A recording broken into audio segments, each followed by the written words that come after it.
അടലിൻ്റെ ആഴങ്ങൾ last part. എൻ്റെ പൊന്നു നജി, ആവശ്യമില്ലാത്ത കാര്യങ്ങൾ ആലോചിച്ച് ഈ കുഞ്ഞിത്തല പുകച്ച് നീ എന്തെല്ലാം അസുഖങ്ങൾ വരുത്തി കൂട്ടിയാൻ ഈ നിമിഷം കൊണ്ട്. നീ എന്തിനാ ഈ ടെൻഷൻ അടിക്കുന്നേ? അതിനൊക്കെ ഉപരി നല്ലൊരു നാത്തൂനെയല്ലേ ലിൻസി ആണെങ്കിൽ നിനക്ക് കിട്ടുക.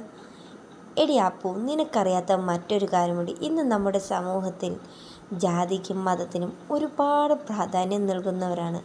അതിൽ വിരലിലെണ്ണാവുന്നവർ മാത്രമാണ് ജാതിക്ക് പ്രാധാന്യം നൽകാത്ത. ഒരു ക്രിസ്ത്യൻ യുവതി ഒരു മുസ്ലിം യുവാവിനെ വിവാഹം കഴിച്ചാൽ അവർ ഭാവിയിൽ എന്തെല്ലാം കാര്യങ്ങൾ, പ്രതിസന്ധികൾ നേരിടേണ്ടി വരുമെന്ന് നിനക്കറിയുമോ? ഇല്ല. അപ്പോൾ അതെല്ലാം അറിയാവുന്ന ഒരുത്തിയാണ് ഞാൻ. അതുപോലെ തന്നെ ഞങ്ങളുടെ കാസ്റ്റിലേക്ക് മറ്റ് കാസ്റ്റിലുള്ള പെൺകുട്ടികളെ കൊണ്ടുവന്നാൽ അത് ഒരു വിമർശനത്തിന് ഇടയാകുകയും ചെയ്യുന്നുണ്ട്. ഇപ്പോൾ തന്നെ എന്തെല്ലാം വാർത്തകൾ സമൂഹത്ത് പ്രചരിക്കുന്നുണ്ടെന്ന് നിനക്കറിയില്ലേ? അറിയാം എന്നർത്ഥത്തിൽ അപ്പു തലയാട്ടി. പിന്നെ അതെല്ലാം അറിഞ്ഞു വെച്ചിട്ട് വീണ്ടും നമ്മൾ അറിഞ്ഞുകൊണ്ട് ഒരു ദുഃഖം വിളിച്ച് വരുത്തേണ്ട ആവശ്യമില്ലല്ലോ. അവൾ പക്വതയോടെ സംസാരിക്കുന്നത് കേട്ട് അപ്പു അവളെ തന്നെ കണ്ണും മിഴിച്ച് നോക്കി നിന്നു. എൻ്റെ നെജി, നിനക്ക് ഇത്രയൊക്കെ അറിവോ? എടി അറിവിൻ്റെ പണ്ടാരമേ. അവളെ ഒന്ന് കളിയാക്കി ആ വിഷയത്തിൽ നിന്നും മാറ്റി. പിന്നീടും അവർ വീണ്ടും സംസാരിച്ചു. അങ്ങനെ ദിവസങ്ങൾ കഴിഞ്ഞു പോയി. ഇതിനിടയിൽ നമ്മുടെ പിള്ളേർ ഫസ്റ്റ് ഇയർ ഡിഗ്രി അല്ലേ, അവരുടെ ക്ലാസ്സിൽ തന്നെ 18 പിള്ളേർ. അതിൽ നിന്നും 8 എണ്ണവും വിവാഹം ഏകദേശം ഉറപ്പിച്ച് വെച്ചതുങ്ങൾ തന്നെ. ബാക്കിയുള്ളത് 10 എണ്ണം. അതിൽ 5 എണ്ണം നമ്മുടെ പിള്ളേർ, ബാക്കി 5 ലിൻസി, ടിൻസി, അങ്ങനെ 3-4-5 പേർ കൂടി. അങ്ങനെ അവരുമായി രസകരമായ പഠനം അങ്ങനെ കഴിഞ്ഞു പോയിക്കൊണ്ടിരുന്നപ്പോഴാണ് നമ്മുടെ ഓണം സെലിബ്രേഷൻ എത്തുന്നത്. ഓണം സെലിബ്രേഷൻ എത്തിയപ്പോൾ നമ്മൾ പണ്ട് പറഞ്ഞത് നമ്മുടെ പുതിയ ടീച്ചറല്ലേ, ഹരിഷ ടീച്ചർ, അവർ തന്നെയായിരുന്നു ഞങ്ങളുടെ ക്ലാസ്സിൻ്റെ ഇൻചാർജ്. അതുകൊണ്ട് ഓണം സെലിബ്രേഷൻ എങ്ങനെ ആഘോഷിക്കണമെന്ന ക്ലാസ്സിലെ ചർച്ചയായി. വിദ്യയാണ് ഓണം സെലിബ്രേഷന് നേതൃത്വം നൽകാമെന്ന് പറഞ്ഞ്. കാരണം കുട്ടി പഠിച്ചിരുന്ന സ്കൂളുകളിൽ ഓണം സെലിബ്രേഷന് അവർ ഉണ്ടാക്കിയ പൂക്കളത്തിനാണത്രേ ഫസ്റ്റ് കിട്ടിയത്. അതുകൊണ്ട് തന്നെ വിദ്യയ്ക്ക് തന്നെ അതിൻ്റെ ചുമതല നൽകി. എല്ലാ പിള്ളേരും 100 രൂപ വീതം കൊണ്ടുവരണമത്രേ. 18 പേരുണ്ട്, 1800 രൂപ. ഒരു അത്യാവശ്യം നല്ലൊരു പൂക്കളം ഉണ്ടാക്കാൻ അത് തന്നെ ധാരാളമെന്നായി വിദ്യയുടെ അഭിപ്രായം. അങ്ങനെ അവരുടെ അഭിപ്രായം പറഞ്ഞതും ഹരിഷ ടീച്ചർ ക്ലാസ് ഇൻചാർജുള്ള നമ്മുടെ ക്ലാസ് ലീഡറിനോട് തന്നെ അഭിപ്രായം ചോദിച്ചു. നമ്മുടെ അപ്പു അല്ലേ, പുള്ളിക്കാരി എഴുന്നേറ്റിട്ട് എല്ലാവരുമായി എനിക്ക് 50 രൂപ വെച്ച് ഉള്ളൂ ഇതിന് വരേണ്ടത്. അതുമാത്രമല്ല, നമ്മൾ മാത്രമല്ല, +2 പിള്ളേർ 10-18 പേരേ ഉള്ളൂ. അവരും നമ്മളും കൂടെ ഒന്നിച്ച് പൂക്കളം ഒരുക്കൽ നമ്മളെ കൊണ്ട് വലിയൊരു പൂക്കളം തന്നെ നിർമ്മിക്കാം. ഫസ്റ്റ് പ്രൈസ് കിട്ടുവാണെങ്കിലും നല്ല ഗംഭീരമായി നമുക്ക് ആഘോഷിച്ചൂടെ? 2 ബാച്ചും ഒന്നിച്ചായാൽ തന്നെ വളരെ സന്തോഷം. നമുക്കറിയാത്ത പിള്ളേരല്ലല്ലോ. നമ്മൾ +2 പഠിക്കുമ്പോൾ അവർ ഫസ്റ്റ് ഇയർ ആയിരുന്നു. നല്ലൊരു കോണ്ടാക്റ്റ്, നല്ലൊരു റിലേഷൻ നമ്മൾക്കിടയിൽ അവരുമായി ഉണ്ടല്ലോ. പിന്നെന്തിനാ അവരെ മാറ്റി നിർത്തുന്നത്? അവർ ഓണം സെലിബ്രേഷൻ്റെ കാര്യം പറഞ്ഞപ്പോൾ തന്നെ എന്നെ വന്ന് കണ്ടിരുന്നു. 2 ക്ലാസ്സുകാർക്കും ഒന്നിച്ച് സെലിബ്രേഷൻ ആഘോഷിക്കാം എന്ന് തന്നെയായിരുന്നു അവരുടെ അഭിപ്രായം. അതിന് ഞാനും താല്പര്യം കാണിച്ചു. ക്ലാസ്സിൽ എല്ലാവരുടെ അഭിപ്രായം ചോദിച്ചതിന് ശേഷം മറുപടി നൽകാമെന്നാണ് ഞാൻ അവർക്ക് നൽകിയ മറുപടി. ഇപ്പോൾ ടീച്ചറും വിദ്യയും ഇങ്ങനെ തീരുമാനിച്ചാൽ അവർ എന്ത് ചെയ്യും? വിദ്യ തന്നെ ഹരിഷ ടീച്ചറിന് മുന്നേ പറഞ്ഞു, അവർ അവരുടെ ക്ലാസ്സിൽ ഇതുപോലെ തന്നെ നടത്തട്ടെ, നമുക്ക് നമ്മുടെ ബാച്ച് മാത്രമായി ആഘോഷിക്കാം. അപ്പു തിരിഞ്ഞ് തങ്ങളുടെ 4 സുഹൃത്തുക്കളെ ഒന്ന് നോക്കി. അവർ 4 പേരും അവളുടെ നോട്ടത്തിന് അർത്ഥം മനസ്സിലായതുപോലെ ഒന്ന് ചിരിച്ചു. പിന്നീട് നേരെ, എങ്കിൽ നിങ്ങൾ തീരുമാനിക്കുന്നത് പോലെ ആകട്ടെ. ഞങ്ങൾ 4 പേർ 5 പേർക്കും വേറെ പ്രത്യേകിച്ച് അഭിപ്രായ വ്യത്യാസമൊന്നുമില്ല. നിങ്ങൾ തീരുമാനിക്കുന്നത് പോലെ തന്നെ സെലിബ്രേഷൻ നടക്കട്ടെ. അപ്പോൾ ഓണ സെലിബ്രേഷന് പൂക്കളം ഒരുക്കുന്നതിനുള്ള ക്യാഷ് എല്ലാം ആരാണ് കളക്ട് ചെയ്യുന്നത്? ഹരിഷ ടീച്ചർ ചോദിച്ചു. അത് അപർണ തന്നെ കളക്ട് ചെയ്യട്ടെ, വിദ്യ അഭിപ്രായം പറഞ്ഞു. വേണ്ട, അത് വിദ്യ തന്നെ ചെയ്തു. വിദ്യയല്ലേ ഇതിന് നേതൃത്വം നൽകുന്നത്. ഇതിനകത്ത് കൈകടത്താൻ ഞാൻ വരുന്നില്ല. അവൾ നൈസായിട്ട് ഒഴിഞ്ഞു മാറി. എന്നാൽ നേരത്തെ പറഞ്ഞൊരു കാര്യം നിങ്ങൾ മറന്നില്ലല്ലോ. നമ്മുടെ അപ്പൂൻ്റെയും ഗ്യാങ്ങിൻ്റെയും ചെറിയ ചെറിയ കുരുത്തക്കേടുകളുണ്ട്. അതിപ്പോൾ ഈ ഓണം സെലിബ്രേഷൻ അവൾ കാട്ടിത്തരും. നമുക്കതിനു വേണ്ടി കാത്തിരിക്കാം. അങ്ങനെ ദിവസങ്ങൾ വീണ്ടും കടന്നുപോയി. നാളെയാണ് ഓണം സെലിബ്രേഷൻ. എല്ലാവരും ഏകദേശം ഒരു 8 പേരോ 10 പേരോ ആയി കാണും. ക്യാഷ് വിദ്യയെ ഏൽപ്പിച്ചു. വിദ്യ വന്ന് ഞങ്ങൾ 5 പേരോടും ക്യാഷ് ചോദിച്ചതും അത് കൊടുക്കാനൊരുങ്ങിയ ലെജിനായും ലിൻസിയെയും കണ്ണുരുട്ടി പേടിപ്പിച്ചു. നെജിയും അപ്പു, ഞങ്ങൾ 5 പേരും നാളെ രാവിലെ തന്നെ കൊണ്ടുവന്ന് ക്യാഷ് നിന്നെ ഏൽപ്പിക്കാം. അതുപോലെ ഞങ്ങൾ 3 പേരും എടുക്കാൻ മറന്നുപോയി, അതുകൊണ്ട് നാളെ തരാം. അത്രയും പറഞ്ഞ് വിദ്യ അവിടെ നിന്നും മടക്കി. നിനക്കൊക്കെ എന്തിൻ്റെ കേടാടി? ആ കൊച്ചു പിള്ളേർ നമ്മളോടൊപ്പം സെലിബ്രേറ്റ് ചെയ്യാൻ അവർ താല്പര്യത്തോടെ ഇങ്ങോട്ട് പറഞ്ഞപ്പോൾ ഈ പൂതനെ ഒറ്റയൊരുത്തി അതിന് സമ്മതിക്കാന്ന് ഹരീഷ ടീച്ചറും അതിന് താല്പര്യം പ്രകടിപ്പിച്ചതാ. അവരുടെ മുഖത്ത് നിന്ന് ഞാൻ മനസ്സിലാക്കിയത് അവർക്കും അതിനോട് താല്പര്യമാണ്. ഇതിനൊന്നും സമ്മതിക്കും. അവൾക്ക് കുറേ ഗപ്പ് കിട്ടിയിട്ടുണ്ടെന്ന് അവൾ ഉണ്ടാക്കിയതിന്. അവൾ ഒറ്റയ്ക്ക് അങ്ങ് ഉണ്ടാകത്തേ ഉള്ളൂ. ഞാൻ വരില്ല. അപ്പോൾ തന്നെ പറഞ്ഞു. നീയില്ലെങ്കിൽ പിന്നെ ഞങ്ങൾ എന്തിനാ വരുന്നത്? 4 പേരും ഒരേ സ്വരത്തിൽ പറഞ്ഞു. എങ്കിൽ ശരി, ഓണം സെലിബ്രേഷൻ നമുക്ക് ഹോളിഡേ, ഓക്കെ. അത്രയും പറഞ്ഞ് അന്നേ ദിവസം അവരെല്ലാവരും പിരിഞ്ഞുപോയി. ഓണം സെലിബ്രേഷൻ തകർപ്പായി നടന്നു. +2 ഉള്ള കുറേ കുട്ടികളുമായി അപ്പുവിന് നല്ല കോണ്ടാക്റ്റ് ഉണ്ട്. അവരെ വിളിച്ചപ്പോഴാണ് അറിഞ്ഞ ഫസ്റ്റ് ഇയർ ബികോംകാർ ആരും തന്നെ ഓണത്തിന് അത്തപ്പൂക്കളം ഒരുക്കിയില്ല. പിന്നെ ഹരീഷ ടീച്ചർ വളരെ ദേഷ്യത്തിൽ കൂടി ആയിരുന്നുവെന്ന്. അങ്ങനെ ഓണം സെലിബ്രേഷൻ എല്ലാം കഴിഞ്ഞ് നമ്മുടെ പിള്ളേർ ഓണാവധിയും കഴിഞ്ഞ് ക്ലാസ്സിലെത്തി. മഹത് വ്യക്തികൾ എല്ലാം തന്നെ എത്തിയോ?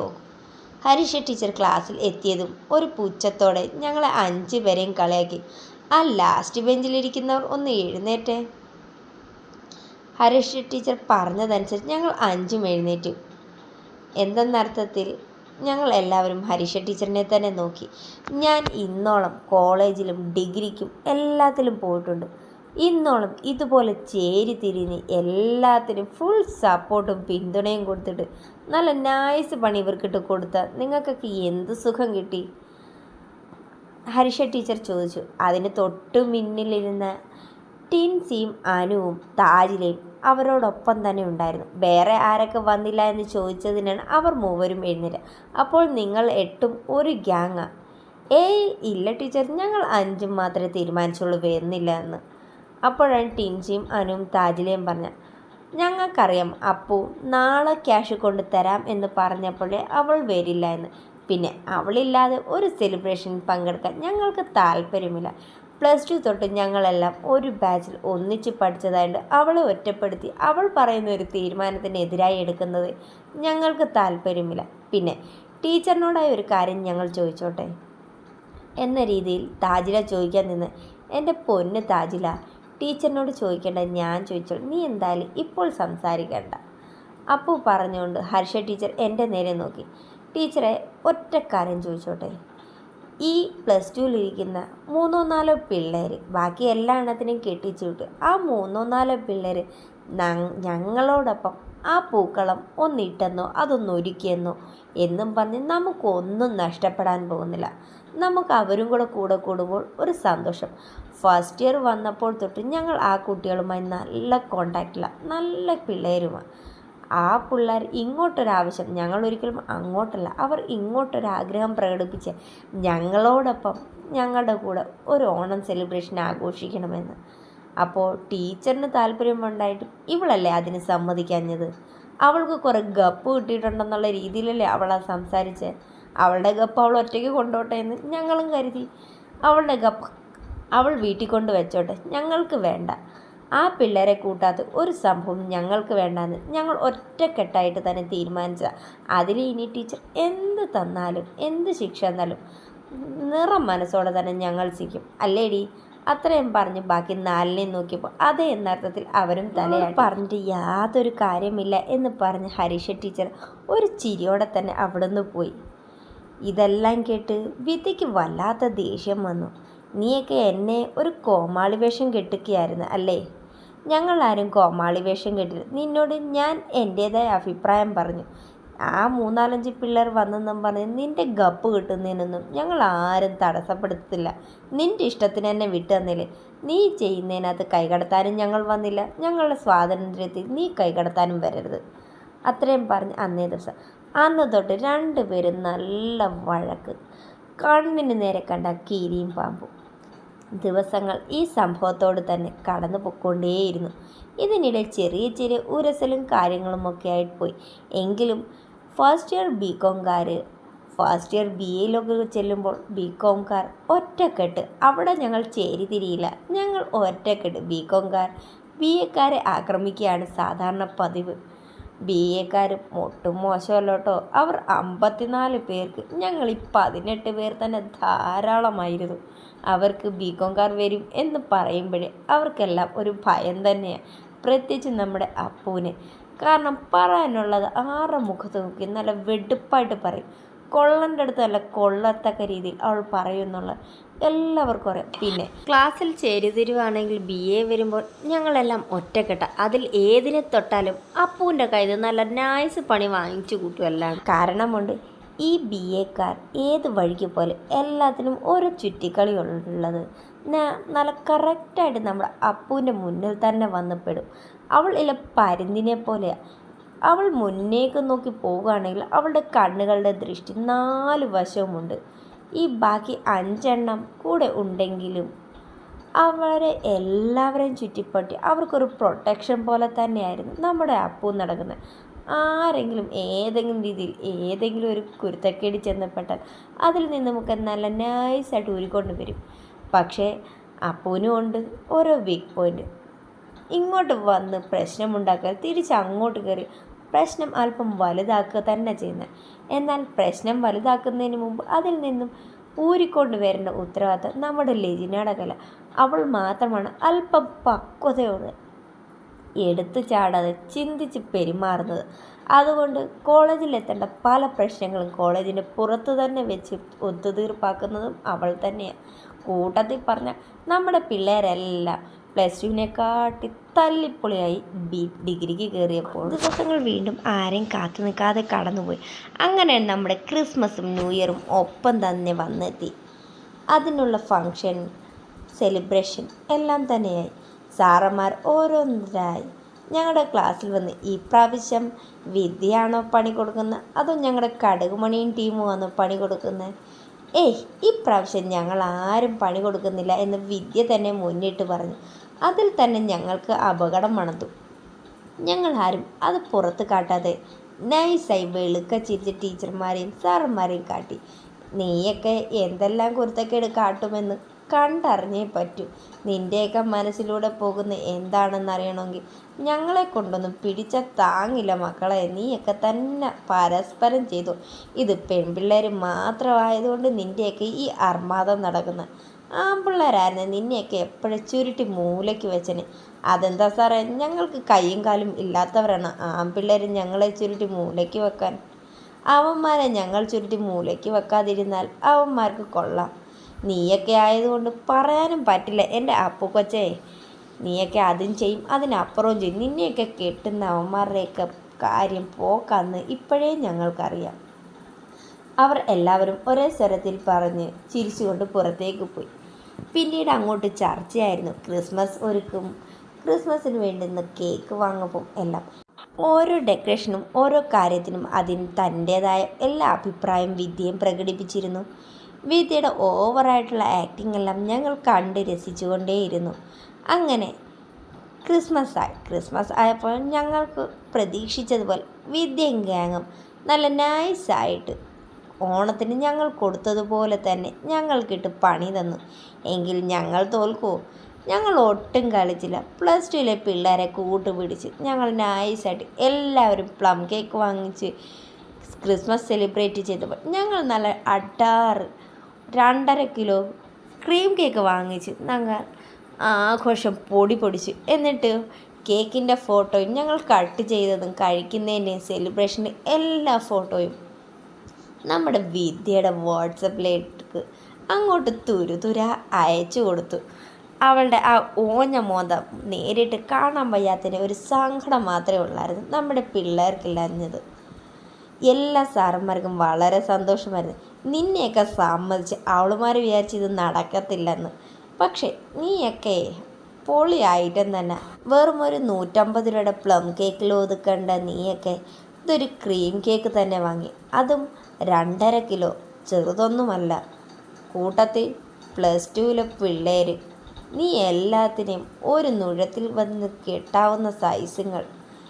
എൻ്റെ പൊന്ന് സാറേ, വിദ്യ ആലോചിക്കണമായിരുന്നു ആരോടവൾ കളിക്കാൻ പോകുന്നതെന്ന്. ഒരു പൂക്കളം ഒരുക്കണമെങ്കിൽ എല്ലാവരും ഒത്തൊരുമയായ സഹകരണം വേണം. എങ്കിൽ ഒരു കേക്ക് ഒരുക്കണം. ഞങ്ങൾ 5 പേരുടെ പോക്കറ്റ് മണി തന്നെ ധാരാളമാണ്.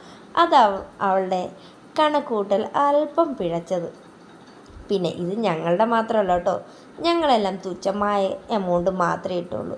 ഞങ്ങൾ എല്ലാവരിൽ നിന്നും ഫണ്ട് പിരിച്ചെടുത്ത് തന്നെ ഈ ഒരു കേക്ക് ഒരാളുടെ മാത്രമായിട്ട്. പിന്നെ ഓണം സെലിബ്രേഷനിൽ ഞങ്ങൾ കുളവാക്കിയ ഹരീഷ ടീച്ചറിന് ഞങ്ങളോട് നല്ല ദേഷ്യമുണ്ട്, ഞങ്ങൾക്കറിയാം.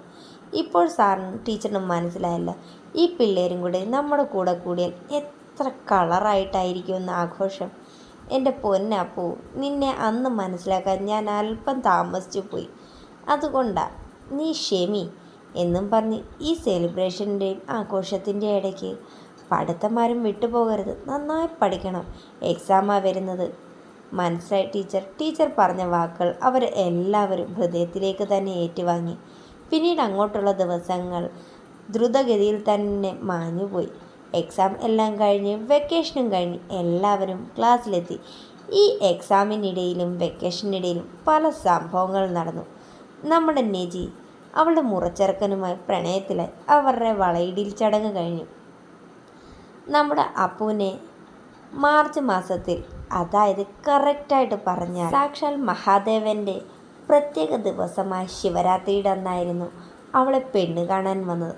പെണ്ണ് കണ്ട സംഭവം പിന്നെ വിശദീകരിച്ച് പറയേണ്ട കാര്യം തന്നെ.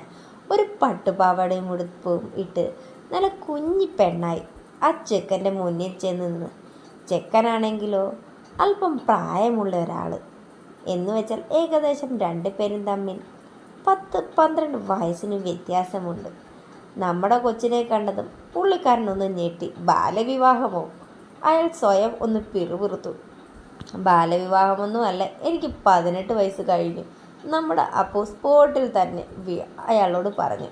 അയാൾ അവളെ തന്നെ നോക്കി. ഒന്നും സംസാരിക്കാതെ ഇരുന്ന അവസാനം നമ്മുടെ അപ്പു കയറി അങ്ങോട്ട് ചോദിച്ചു, എന്നെ ഇഷ്ടപ്പെട്ടോ? അയാളൊന്ന് അമ്പരന്നു. ഇത് പെണ്ണ് തന്നെയാണോ എന്നൊരു അതിശയത്തോടെ. അയാൾ അതേ രീതിയിൽ തന്നെ അവളോട് തിരിച്ചു ചോദിച്ചു, തനിക്ക് എന്നെ ഇഷ്ടപ്പെട്ടോ? നമ്മുടെ അപ്പു അല്ലേ, എൻ്റെ അച്ഛനും അമ്മയ്ക്കും ഇഷ്ടപ്പെടുന്ന ഏത് കൊന്തനെയും കേട്ടാൽ ഞാൻ റെഡിയാ, അവൾ പറഞ്ഞു. അയാളുടെ മുഖം ഒന്ന് വിളറി വെളുത്ത്. അയാളോട് വീണ്ടും നമ്മുടെ അപ്പു അവളുടെ ആവശ്യം വീണ്ടും ചോദിച്ചു, എന്നെ ഇഷ്ടപ്പെട്ടോ? വീട്ടിൽ ചെന്നിട്ട് വിളിച്ച് പറയാം എന്ന് പറഞ്ഞുകൊണ്ട് ആ ചെറുപ്പക്കാരൻ പുറത്തേക്ക് ഇറങ്ങിപ്പോയി. അത്രയും പറഞ്ഞതും ക്ലാസ്സിൽ എല്ലാവരും കൂട്ടച്ചിരിയായിരുന്നു. അപ്പുവിൻ്റെ കാര്യം എല്ലാ സാറന്മാരും പറഞ്ഞു. എല്ലാവരും അപ്പുവിനെ കാണുമ്പോൾ ചിരിക്കാൻ തുടങ്ങി. എൻ്റെ പൊന്നപ്പു, ആ ചെക്കനെ ഇങ്ങനെ പേടിപ്പിച്ചോട്ടിക്കേണ്ട വല്ല ആവശ്യമുണ്ടോ? എന്നിട്ട് ആ ചെക്കൻ്റെ വീട്ടുകാർ എന്ത് വിളിച്ച് പറഞ്ഞു? ഈ അപ്പുവിനെ തന്നെ മതിയെന്ന് പറഞ്ഞു. ആ ചെക്കനിപ്പോൾ സ്വല്ലാണ്ടൊക്കെ വിളിക്കാറുണ്ട് സാർ. എന്നിട്ടോ ഫോട്ടോ ഒന്ന് കാട്ടിത്തരുമോ? എൻ്റെ കയ്യിൽ ഇല്ല സാർ, അവൾ നിഷ്കളങ്കമായി പറഞ്ഞു. നിൻ്റെ കയ്യിൽ ഇല്ലെന്നോ? സാർ അതുപോലെ തന്നെ ക്ലാസ്സിൽ കയറി വിവാഹം ഉറപ്പിച്ച് എല്ലാത്തിൻ്റെയും ബാഗ് ചെക്ക് ചെയ്തു. എല്ലാത്തിൻ്റെയും കയ്യിൽ അവളുമാരുടെ ചെക്കന്മാരുടെ ഫോട്ടോ ഉണ്ട്. എന്നാൽ നമ്മുടെ അപ്പുവിൻ്റെ കയ്യിലാണെങ്കിലോ അവളുടെ ചെക്കൻ്റെ ഒരു ഫോട്ടോ പോയിട്ട് ഒന്നും തന്നെ ഇല്ലായിരുന്നു. മറിച്ച് അവളുടെ കയ്യിൽ അവളുടെ കുട്ടിക്കാലത്ത് ഉണ്ടപ്പക്രുവായിട്ടുള്ളൊരു ഫോട്ടോ മാത്രം. ഇതാരാ അപ്പു? ഇത് ഞാനാ സാറേ, കുഞ്ഞു പ്രായത്തിലുള്ള ഫോട്ടോയാണ്. അത് കണ്ടാലേ നമ്മുടെ പാർലേജി ബിസ്ക്കറ്റിലെ ആഡിന് വെച്ചേക്കും ആ കൊച്ചിൻ്റെ അതേ മുഖം തന്നെ തോന്നും. അതുകൊണ്ടെടുത്ത് സൂക്ഷിച്ച് വെച്ചേക്കുന്നെന്ന് മാത്രം, അവൾ നിഷ്കളങ്കമായി പറഞ്ഞു. എൻ്റെ പൊന്നപ്പു, കല്യാണം കഴിക്കാൻ പോകുന്ന ചെക്കൻ്റെ ഫോട്ടോ പോലും കൊണ്ടു നടക്കാത്ത നിന്നെയൊക്കെ എന്തിന് കൊള്ളാം? അതെന്താ സാറേ, കല്യാണം കഴിക്കാൻ പോകുന്ന ചെക്കൻ്റെ ഫോട്ടോ കയ്യിൽ കൊണ്ടു കിടക്കണമെന്ന് നിർബന്ധം വല്ലതും ഉണ്ടോ? ഇളുമാർക്കൊക്കെ എപ്പോഴും കണ്ടുകൊണ്ടിരിക്കുക. എനിക്കങ്ങനെ കണ്ടോണ്ടിരിക്കണമെന്ന് വലിയ ആഗ്രഹമൊന്നുമില്ല. കല്യാണം കഴിച്ച ആയുഷ്കാലം എൻ്റെ കൂടെ തന്നെയല്ലേ. പിന്നെ എന്തിന് ഈ ഓഞ്ഞ മോന്ത എപ്പോഴും കണ്ടോണ്ടിരിക്കണേ? എൻ്റെ പൊന്നപ്പു, ആ ചെക്കനെ ഇനിയെങ്കിലും നീ അങ്ങ് വെറുതെ വിട്. ഓഞ്ഞ മോന്ത. പിന്നെന്താ നീ അതിൻ്റെ പറഞ്ഞത്? എൻ്റെ അച്ഛനും അമ്മയ്ക്ക് ഇഷ്ടപ്പെടുന്ന ഏത് മരം കൊണ്ടും കെട്ടാൻ ഇഷ്ടമാണെന്നോ? എന്തായാലും അവൻ്റെ അതോ ഗതി. സാർ ഒരു ദീർഘനിശ്വാസം എടുത്തുകൊണ്ട് അപ്പുവിനോടായി പറഞ്ഞു. എന്നാൽ സാറിനോ അപ്പുവിന് പോലും അറിയില്ല ഈ ഒരു വിവാഹത്തോടു കൂടി അവളുടെ ജീവിതം മൊത്തത്തിൽ തകിടം മറിയാൻ പോകുകയാണെന്ന്. ഈ കുട്ടിക്കുറുമ്പുമായി നടക്കുന്നവൾക്ക് ഇനി അങ്ങോട്ടുള്ള ദിനങ്ങൾ കണ്ണീര് തോരാത്ത ദിനങ്ങളാണെന്ന്. അവൾ ഓരോ ദിവസവും തീച്ചൂളയിൽ വെന്തുരുകുന്നത് പോലെ ഉരുകാൻ പോകുന്നതാണ്. അങ്ങനെ സെക്കൻഡ് ഇയറിലെ ദിവസങ്ങൾ കടന്നുപോയി. ഓണം സെലിബ്രേഷൻ എത്തി. ഓണം സെലിബ്രേഷനിൽ ഫസ്റ്റ് ഇയറിലെ പോലെ ചേരിതിരിവൊന്നുമില്ലാതെ നമ്മുടെ പിള്ളേർ സെറ്റ് എല്ലാം ഒന്നിച്ച് തന്നെ ആഘോഷിച്ചു. അങ്ങനെ നവംബർ മാസം എത്തി. നവംബർ മാസത്തിൽ ആഴ്ചകളുടെ വ്യത്യാസത്തിൽ നെജിയും അപ്പുവും വിവാഹിതരായി. അവരിരുവരും ഭർത്താക്കന്മാരുടെ വീട്ടിൽ പോയി സന്തോഷത്തോടെ ജീവിതം ആരംഭിച്ചു. 2 ആഴ്ചയ്ക്ക് ശേഷം അപ്പുവും നെജിയും ക്ലാസ്സിന് വരാൻ തുടങ്ങി. അപ്പുവിൻ്റെ നെജിയുടെ മുഖത്ത് നല്ല സന്തോഷമായിരുന്നു. എങ്കിൽ ആ സന്തോഷത്തിന് അധികം ആയുസില്ലായിരുന്നു. നെജിയുടെ ഭർത്താവ് തിരിച്ച് ഗൾഫിലേക്ക് പോയി. അവൾ വളരെ സങ്കടത്തിലായിരുന്നു. അവളുടെ സങ്കടം പയ്യെ പയ്യെ മാറി തുടങ്ങിയതും അപ്പുവിൻ്റെ മുഖത്തെ സങ്കടം വീണ്ടും നിഴലിക്കാൻ തുടങ്ങി. കാരണം ഇത്ര തിരക്കിയിട്ടും അവൾ പുറത്ത് ആരോടും പറഞ്ഞില്ല. അവസാനം സങ്കടം സഹിക്കാൻ വയ്യാതെ ഒരു ദിവസം രാവിലെ അവൾ ക്ലാസ്സിൽ വന്നിരുന്ന് കരയുന്നത് കണ്ടുകൊണ്ടാണ് ലെജിനയും നെജിയും ലിൻസിയും ഗായത്രിയും ക്ലാസ്സിലേക്ക് വരുന്നത്. അവർ ക്ലാസ്സിലേക്ക് കയറിയതും കണ്ണും നിറച്ച് കണ്ണുകൾ ചുമപ്പിച്ചിരിക്കുന്ന അപ്പുവിനെ കണ്ടതും അവരുടെ ഉള്ളൊന്ന് പിടഞ്ഞു. എന്തെന്നർത്ഥത്തിൽ അവർ വന്ന് അവളുടെ മുന്നിൽ നിന്നു. ആൾ അല്പം ബോൾഡാണെങ്കിലും ഒരുപാടൊന്നും വിഷമം അവൾക്ക് താങ്ങാൻ കഴിയില്ല. പെട്ടെന്ന് പൊട്ടിക്കരയും. ആളൊരു പാവമാണെന്ന് അവർക്ക് 4 പേർക്കും അറിയാം. അതുകൊണ്ട് തന്നെ അവളെ തന്നോട് ചേർത്ത് നിർത്തി അവളുടെ വിഷമത്തിൻ്റെ കാര്യം തിരക്കി. ആദ്യമൊന്നും പറഞ്ഞില്ല. എങ്കിൽ പിന്നെ അവൾ പറഞ്ഞു തുടങ്ങി. തങ്ങളുടെ വിവാഹം കഴിഞ്ഞ് ഇന്നേക്ക് 7 മാസമാകുന്നു. 7 മാസം. നെജിയും അപ്പോഴാണ് തങ്ങളുടെ വിവാഹം കഴിഞ്ഞിട്ട് ഇന്നേക്ക് 7 മാസം കഴിഞ്ഞിരിക്കുന്നു എന്ന് പോലും അറിയുന്നത്. ഈ 7 മാസത്തിനുള്ളിൽ താൻ ഒരുപാട് അനുഭവിച്ചു. അവൾ പറഞ്ഞു തുടങ്ങി. അവൾ ഈ 7 മാസത്തിനുള്ളിൽ എന്താണ് അനുഭവിച്ചതെന്നറിയാൻ അവരിൽ എല്ലാവരിലും ആകാംക്ഷയായി. അവൾ പറഞ്ഞു തുടങ്ങി. ആദ്യത്തെ 3 മാസം മെൻസസ് കറക്റ്റായി വന്നെങ്കിലും പിന്നീട് അങ്ങോട്ടുള്ള മാസങ്ങളിലൊന്നും കറക്റ്റ് അല്ലായിരുന്നു. ആദ്യം ഭർത്താവിനോട് മാത്രമായി തനിക്ക് എന്തോ കുഴപ്പമുണ്ടെന്നും തനിക്ക് മെൻസസ് കറക്റ്റ് ആകാത്തത് കൊണ്ടാണ് കുഞ്ഞുങ്ങൾ ഉണ്ടാകാത്തത്. തൻ്റെ ഭർത്താവ് അതൊന്നും വലിയ കാര്യമാക്കാതെയിരുന്നു. പിറ്റേ മാസവും തനിക്ക് മെൻസസ് ആയപ്പോൾ അമ്മയുടെ രീതി മാറി. താൻ തന്നെ ഓരോന്ന് കുറ്റം പറയാൻ തുടങ്ങി. അത് കേൾക്കാൻ വയ്യാതെ താൻ ഭർത്താവിനോട് തന്നെ പറഞ്ഞു. അമ്മ ഇങ്ങനെയൊക്കെ പറഞ്ഞു, നീ ഇപ്പോഴല്ലേ കേട്ടെ? കഴിഞ്ഞ 4 മാസമായി ഞാൻ ഇത് തന്നെ കേട്ടോണ്ടിരിക്കുക. നമുക്കെന്തായാലും അമ്മയ്ക്ക് അല്പം സമാധാനം കൊടുക്കാൻ ഒരു ഹോസ്പിറ്റലിൽ പോയി ചെക്ക് ചെയ്താലോ? എന്ത് ചെക്ക് ചെയ്യാൻ? നമ്മളൊന്ന് ഡീറ്റെയിൽ ചെക്ക് ചെയ്താൽ? എനിക്ക് പ്രശ്നമൊന്നുമില്ലല്ലോ ഡീറ്റെയിൽ ചെക്കപ്പ് ചെയ്യാൻ. അല്ല കുഞ്ഞുങ്ങൾ. അത് പറഞ്ഞതും എൻ്റെ മുഖം ഒന്നിരുണ്ടു. എനിക്കെന്താ കുഴപ്പം? എനിക്ക് കുഴപ്പമൊന്നുമില്ല. എനിക്ക് വെറും 19 വയസ്സേ ആയിട്ടുള്ളൂ. അതിനുള്ളിൽ ഒരു അമ്മയാകുക. അത്രയും പറഞ്ഞവൾ നിർത്തി. തനിക്കിപ്പോൾ താല്പര്യമില്ലെങ്കിൽ വേണ്ട, തൻ്റെ പഠനമെല്ലാം കഴിയട്ടെ, അതിനുശേഷം മതി. അദ്ദേഹം തന്നെ സമാധാനിപ്പിച്ചു. എങ്കിലും അമ്മയുടെ ഭാഗത്തു നിന്നുള്ള കുത്തിവാക്കുകൾ കൂടിക്കൂടി വന്നു. താൻ ഒരു ഞായറാഴ്ച അവിടെ നിൽക്കുമ്പോഴാണ് അപ്പുറത്തെ വീട്ടിലെ ചേച്ചി വന്ന് പുതിയ മരുമോക്ക് വിശേഷമൊന്നും ഇല്ലേ എന്ന് ചോദിക്കുന്നത്. ഓ, അതിനുള്ള വഴിയൊന്നും കാണുന്നില്ല എൻ്റെ അജന്തയെ. അവർ അതെല്ലാം മാറ്റിവെച്ചേക്കുക. ഞാൻ മരിക്കുന്നതിന് മുമ്പെങ്കിലും എൻ്റെ മൂത്ത മോൻ്റെ കുഞ്ഞിനെ ഒന്ന് കണ്ട് മരിച്ചാലും വേണ്ടിയില്ല എന്ന് അവർ മറ്റൊരു സ്ത്രീയോട് പറയുന്നത് കേട്ടതും തൻ്റെ ഉള്ളിൽ ഒന്ന് പെടഞ്ഞു. താൻ കാരണം അവർ തന്നെയല്ലേ ഈ കുറ്റം പറയുന്നത്? അവൾ ഒന്നും പറയാതെ നേരെ മുകളിലേക്ക് കയറി തൻ്റെ റൂമിൽ കയറിയതും അവിടെ തൻ്റെ ഭർത്താവ് ഉണ്ടായിരുന്നു. തൻ്റെ മുഖം വാടിയിരിക്കുന്നത് കണ്ട് കാര്യം തിരക്കിയപ്പോൾ താൻ കാര്യം പറഞ്ഞു. ഇനിയും അമ്മയുടെ കുത്തുവാക്ക് താൻ കേൾക്കണ്ട, നമുക്കെന്തായാലും ഡോക്ടറിനെ ഒന്ന് കാണാം. താനും സമ്മതം നൽകി. പിന്നീട് അങ്ങോട്ടുള്ള ഈ 3 മാസം പല ഹോസ്പിറ്റലുകളിൽ പല ഡോക്ടർമാരുടെ മുന്നിൽ തന്നെ ഒരു പ്രദർശന വസ്തു പോലെയാക്കി. ഉള്ളു പരിശോധനയും അല്ലാതെ പരിശോധനയും അങ്ങനെ വേണ്ടുന്ന എല്ലാ പരിശോധനയും ഡീറ്റെയിലായി ചെക്കപ്പ് ചെയ്തിട്ടും തനിക്ക് യാതൊരു കുഴപ്പവുമില്ല എന്നറിഞ്ഞിട്ടും അവർക്കാർക്കും ഒരു സമാധാനമില്ല. അവസാനം തൻ്റെ ഭർത്താവിനെ കൂടി ഡീറ്റെയിൽ ചെക്കപ്പ് ചെയ്തപ്പോഴാണ് അദ്ദേഹത്തിന് കൗണ്ട് കുറവ്. അതാണ് കാരണമെന്ന് ഡോക്ടർമാർ പറഞ്ഞതും ആ തള്ളയൊന്ന് അടങ്ങി. അതുവരെ തന്നെ കുത്തി നോവിച്ചുകൊണ്ടിരുന്നവരുടെ മുഖം ഒന്നിരുണ്ടു. ഇനി എന്ത് വേണ്ടില്ല, മരുന്ന് കഴിച്ചിട്ടായാലും ഒരു കുഞ്ഞ് വേണം നിങ്ങൾക്കിടയിൽ. അത്രയും പറഞ്ഞ് അവർ ആരോടൊന്നില്ലാതെ പിറുപിറുത്ത് പുറത്തേക്ക് പോയി. ഇനിയിപ്പം ഭാര്യയെ സംരക്ഷിക്കാൻ ഇനി ആ കോന്തൻ അങ്ങനെ പറഞ്ഞതാണോ എന്ന് വരെ അവർ പറഞ്ഞു വരുത്തി. തനിക്കതൊന്നും വലിയ കാര്യമായി തോന്നിയില്ല. തൻ്റെ ഈ ഉള്ളു പിടഞ്ഞുള്ള വേദന ആരോടും പറയാതെ അവൾ വിങ്ങിപ്പൊട്ടി കൂട്ടുകാരുടെ അടുത്ത് പറഞ്ഞു, ഇങ്ങനെയുണ്ടോ സ്ത്രീകൾ? വിവാഹം കഴിച്ച് ഒരു കൊല്ലത്തിനുള്ളിൽ തന്നെ കുഞ്ഞുങ്ങളാകണമെന്ന് ഇത്ര നിർബന്ധം പിടിക്കേണ്ട ആവശ്യമെന്താ? നിനക്ക് അത്രമാത്രം പ്രായമൊന്നുമില്ലല്ലോ. നീ ഇത് നിൻ്റെ അമ്മയോട് പറഞ്ഞു. ഞാൻ എങ്ങനെ പറയാനടി? എന്നെ ഒരു പ്രദർശന വസ്തു പോലെ എല്ലാ ഹോസ്പിറ്റലിലും കൊണ്ടു നടന്ന് ഉള്ളു പരിശോധന നടത്തുന്നു ഞാൻ എങ്ങനെ എൻ്റെ അമ്മയോട് പറയും? അവൾ അത് ഒരു ഇടർച്ചയോടെ തന്നെ പറഞ്ഞു. അവളുടെ കൂട്ടുകാരെല്ലാം അവളെ നെഞ്ചോട് ചേർത്ത് സമാധാനിപ്പിച്ചു. ദൈവകൃപ എന്ന പോലെ തന്നെ ലാസ്റ്റ് പോയ ഹോസ്പിറ്റലിൽ ട്രീറ്റ്മെൻറ്റ് ഫലിച്ചു. അവിടുത്തെ ട്രീറ്റ്മെൻറ്റ് സ്റ്റാർട്ട് ചെയ്ത് 2 മാസം കഴിഞ്ഞതും നമ്മുടെ അപ്പു ഗർഭിണിയായി അവൾ ഒരുപാട് ആഗ്രഹിച്ചു തനിക്ക് തൻ്റെ ഭർത്താവിൻ്റെ അനുജൻ്റെ ഭാര്യയ്ക്ക് കിട്ടുന്ന അതുപോലെയുള്ള പരിഗണന തനിക്കും കിട്ടും എന്നൊക്കെ ആഗ്രഹിച്ചു. പക്ഷേ ഗർഭിണിയായി എന്നൊരു സന്തോഷം മാത്രമേ അവൾക്ക് മറ്റുള്ളവർക്ക് പറയാനുള്ളൂ. പിന്നീട് അങ്ങോട്ടുള്ളത് ദിവസങ്ങളെല്ലാം അവൾ തീച്ചൂളയിലിരുന്ന് വെന്തുരുകുന്നത് പോലെയായിരുന്നു. ഭർത്താവിന് തിരിച്ച് ഗൾഫിലേക്ക് കയറിപ്പോകാൻ സാധിച്ചില്ല.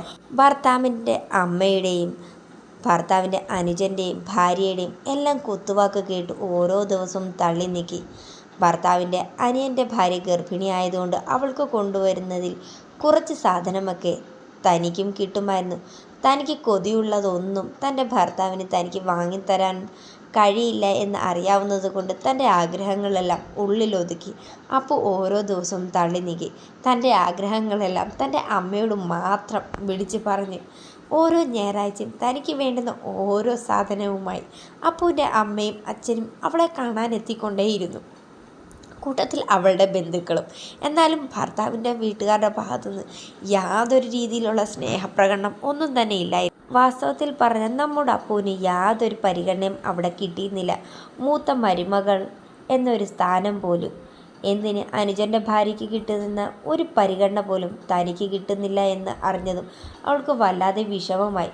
ആർക്കു വേണ്ടിയാണ് താൻ ഗർഭിണിയാകണമെന്ന് ഒരുപാട് ആഗ്രഹിച്ചോ അവർക്കിന്ന് തന്നെ കാണുന്നത് പോലും ഇഷ്ടമല്ല. ആ ഒരവസ്ഥ വരെ എത്തിയിരിക്കുന്നു. അവളെ കൊണ്ട് തറ തുടപ്പിക്കുകയും മുറ്റം തൂപ്പിക്കുകയും എല്ലാം ചെയ്യിക്കാൻ തുടങ്ങി. തൻ്റെ വസ്ത്രങ്ങൾ അവളെ കൊണ്ട് തന്നെ അലക്കിപ്പിക്കാൻ തുടങ്ങി. അതൊന്നും അവൾ കാര്യമാക്കിയിരുന്നില്ല. എങ്കിലും ബെഡ്ഷീറ്റ് വരെ അവളെ കൊണ്ട് എറ്റിച്ച് കഴുകാൻ തുടങ്ങി. വെറും 3 മാസത്തിൽ തന്നെ. അതൊക്കെ തൻ്റെ ശരീരത്തിന് കേടാണെന്ന് അവൾക്കറിയാം. അപ്പോഴാണ് ദൈവവിധി പോലെ അവർക്ക് എല്ലാവർക്കും ചിക്കൻ ബോക്സ് വരുന്നത്. താൻ ഗർഭിണിയായതുകൊണ്ട് തന്നെ തൻ്റെ അമ്മയുടെ വീട്ടിലേക്ക് പറഞ്ഞു വിട്ടു. പിന്നീട് 2 മാസത്തിന് ശേഷമാണ് താൻ തിരിച്ച് അവർക്കിടയിലേക്ക് വരുന്നത്. ചിക്കൻ ബോക്സ് എല്ലാം പൂർണ്ണമായി മാറിയതിന് ശേഷമാണ് താൻ വരുന്നത്. അപ്പോഴേക്കും തനിക്ക് 5 മാസമായി. 5 മാസമായപ്പോൾ തൻ്റെ ക്ഷീണവും എല്ലാം തന്നെ മാറിയിരുന്നു. പതിയെ ക്ലാസ്സിന് പോയി തുടങ്ങി.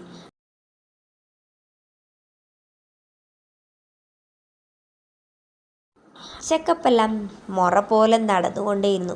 അതിനിടയിലാണ് ഒരു പ്രാവശ്യത്തെ ചെക്കപ്പിൽ തനിക്ക് ഓവർ വെയിറ്റ് ആണെന്നും കുഞ്ഞിന് ഓവർ വെയിറ്റ് ഉണ്ടെന്നും പറഞ്ഞതും പിന്നീട് അങ്ങോട്ട് താൻ ആഗ്രഹിക്കുന്ന ഒന്നും തനിക്ക് കിട്ടിയിരുന്നില്ല. വെറും ഏത്തയ്ക്കായും പാലും മാത്രമായി.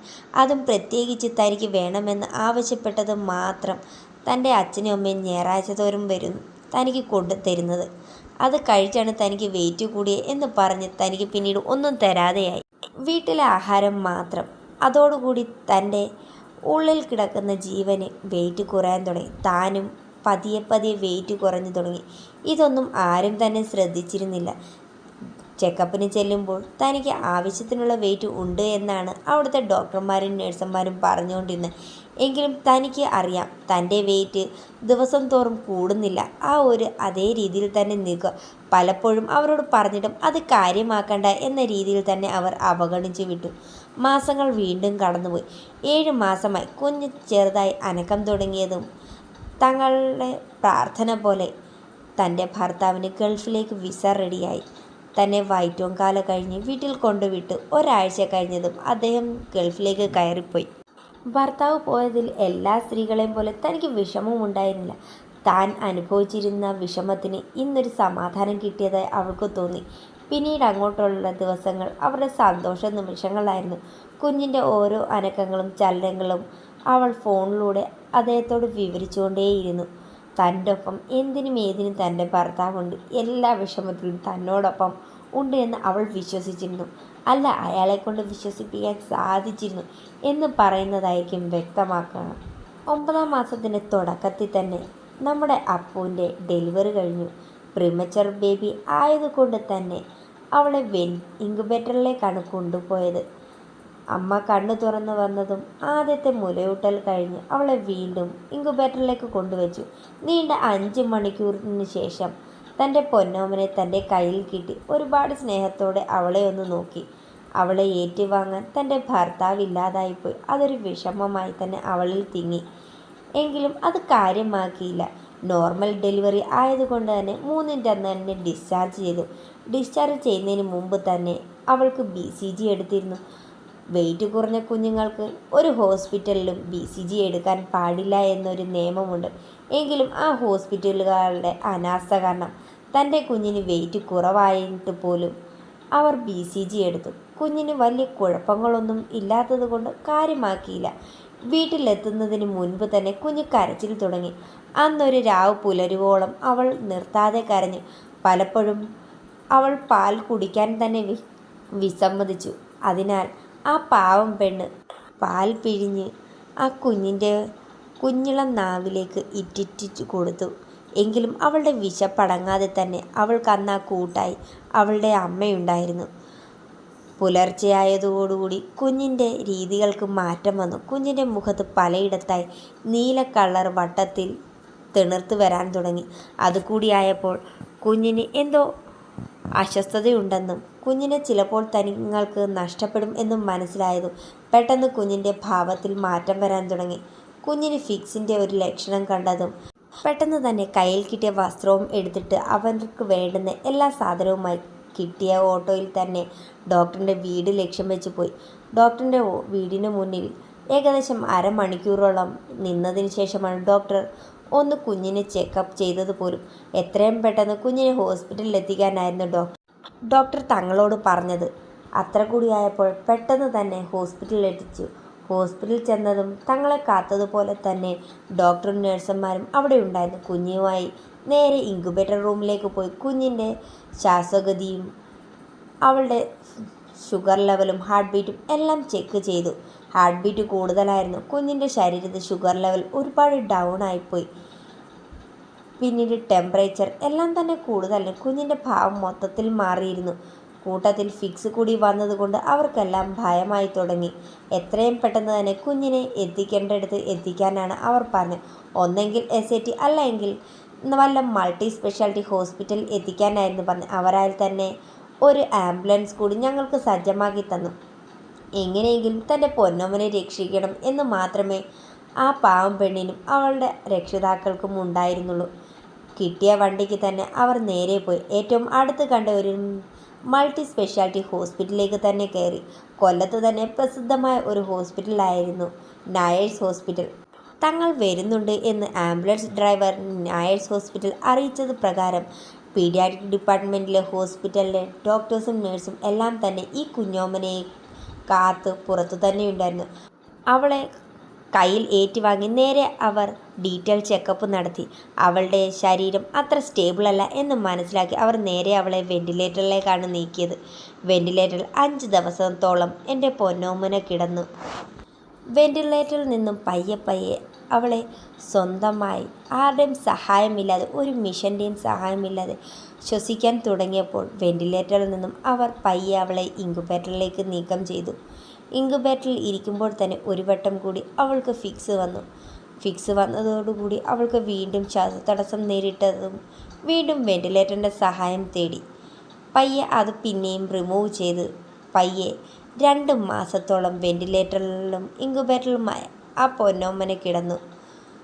2 മാസത്തിന് ശേഷം തൻ്റെ പൊന്നോമനെ തൻ്റെ കയ്യിൽ കിട്ടി മാറോട് ചേർത്ത് ഒരുപാട് മുത്തം നൽകി. പിന്നീട് അവൾ ഒരു അമ്മയുടേതായ രീതിയിലുള്ള കർത്തവ്യം നിറവേറ്റി. കുഞ്ഞു വയറ് നിറയെ അവൾ പാലൂട്ടി. പിന്നീട് ഒരാഴ്ച കൂടി അവരവിടെ കിടന്നു. പയ്യെ കുഞ്ഞിൻ്റെ ലെവൽ സ്റ്റേബിളായി തുടങ്ങിയതും അവളെ ഡിസ്ചാർജ് ചെയ്തു.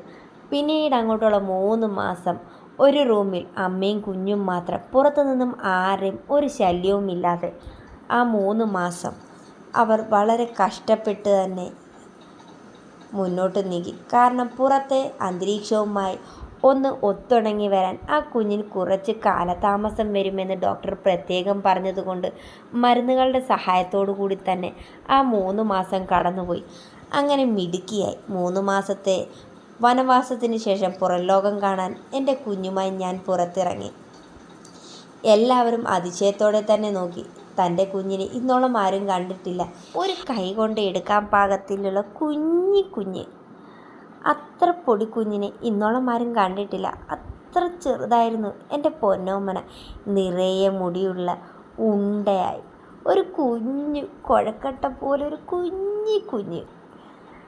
എല്ലാവർക്കും അതിശയം തന്നെ തോന്നി. എല്ലാവരെയും നോക്കി മോണ കാട്ടിച്ചിരിക്കുന്ന അവളെ കണ്ട് എല്ലാവരും ഒന്ന് ചിരിച്ച് അവളോട് ഒന്ന് കളി പറയാതെ ആരും തന്നെ കടന്നു പോകില്ലായിരുന്നു. അത്ര ക്യൂട്ടായിരുന്നു ആ പൊന്നോമന. ദിവസങ്ങൾ വീണ്ടും കടന്നുപോയി. അവൾക്ക് 7 മാസമുള്ളപ്പോൾ വീണ്ടും അവൾക്ക് ഫിക്സ് വന്നു. ഹോസ്പിറ്റൽ പ്രവേശിപ്പിച്ചു. അവൾക്ക് ഫസ്റ്റ് എയ്ഡ് കൊടുക്കേണ്ടത് എങ്ങനെയാണെന്ന് ഡോക്ടർ ആദ്യം തന്നെ ആ അമ്മയെ പഠിപ്പിച്ച് ധൈര്യവതിയാക്കി. ഒരു കാരണവശാലും കുഞ്ഞിന് ഫിക്സ് വരുമ്പോൾ പേടിച്ച് വിറച്ച് മാറി നിൽക്കരുത്. അവൾക്ക് പ്രാഥമിക ശുശ്രൂഷ കൊടുത്ത് അവളുടെ ജീവൻ നിലനിർത്തുക. അതാണ് ഒരമ്മ ആദ്യം ചെയ്യേണ്ടത്. ആ ഡോക്ടർ താൻ ചെയ്യേണ്ട കർത്തവ്യബോധത്തെക്കുറിച്ച് അവൾക്ക് പറഞ്ഞ് മനസ്സിലാക്കി കൊടുത്തു. പിന്നീട് അങ്ങോട്ടുള്ള ദിവസങ്ങൾ എല്ലാം 1 മാസം വിടാതെ എല്ലാ മാസവും ആ ഹോസ്പിറ്റലിൽ നിത്യ സന്ദർശകരായി മാറിക്കഴിഞ്ഞിരുന്നു അപ്പുവും കുഞ്ഞും. ഓരോ പെൺകുട്ടികൾക്കും ഓരോ മാസവും മുടങ്ങാതെ എത്തുന്ന മെൻസസ് പോലെ തന്നെ ആ പൊന്നോമനയ്ക്ക് ഓരോ മാസവും ഫിക്സ് മുടങ്ങാതെ വരാൻ തുടങ്ങി. രാവെന്നോ പകലെന്നോ ഇല്ലാതെ അവൾക്ക് ആ പൊന്നോമനയ്ക്ക് അപ്പു കാവലിരുന്നു. കഴിഞ്ഞ 4 കൊല്ലം അവൾക്ക് 4 വയസ്സ് ആകുന്നത് വരെ ഇതേ അവസ്ഥ തന്നെയായിരുന്നു അപ്പുവിൻ്റെത്.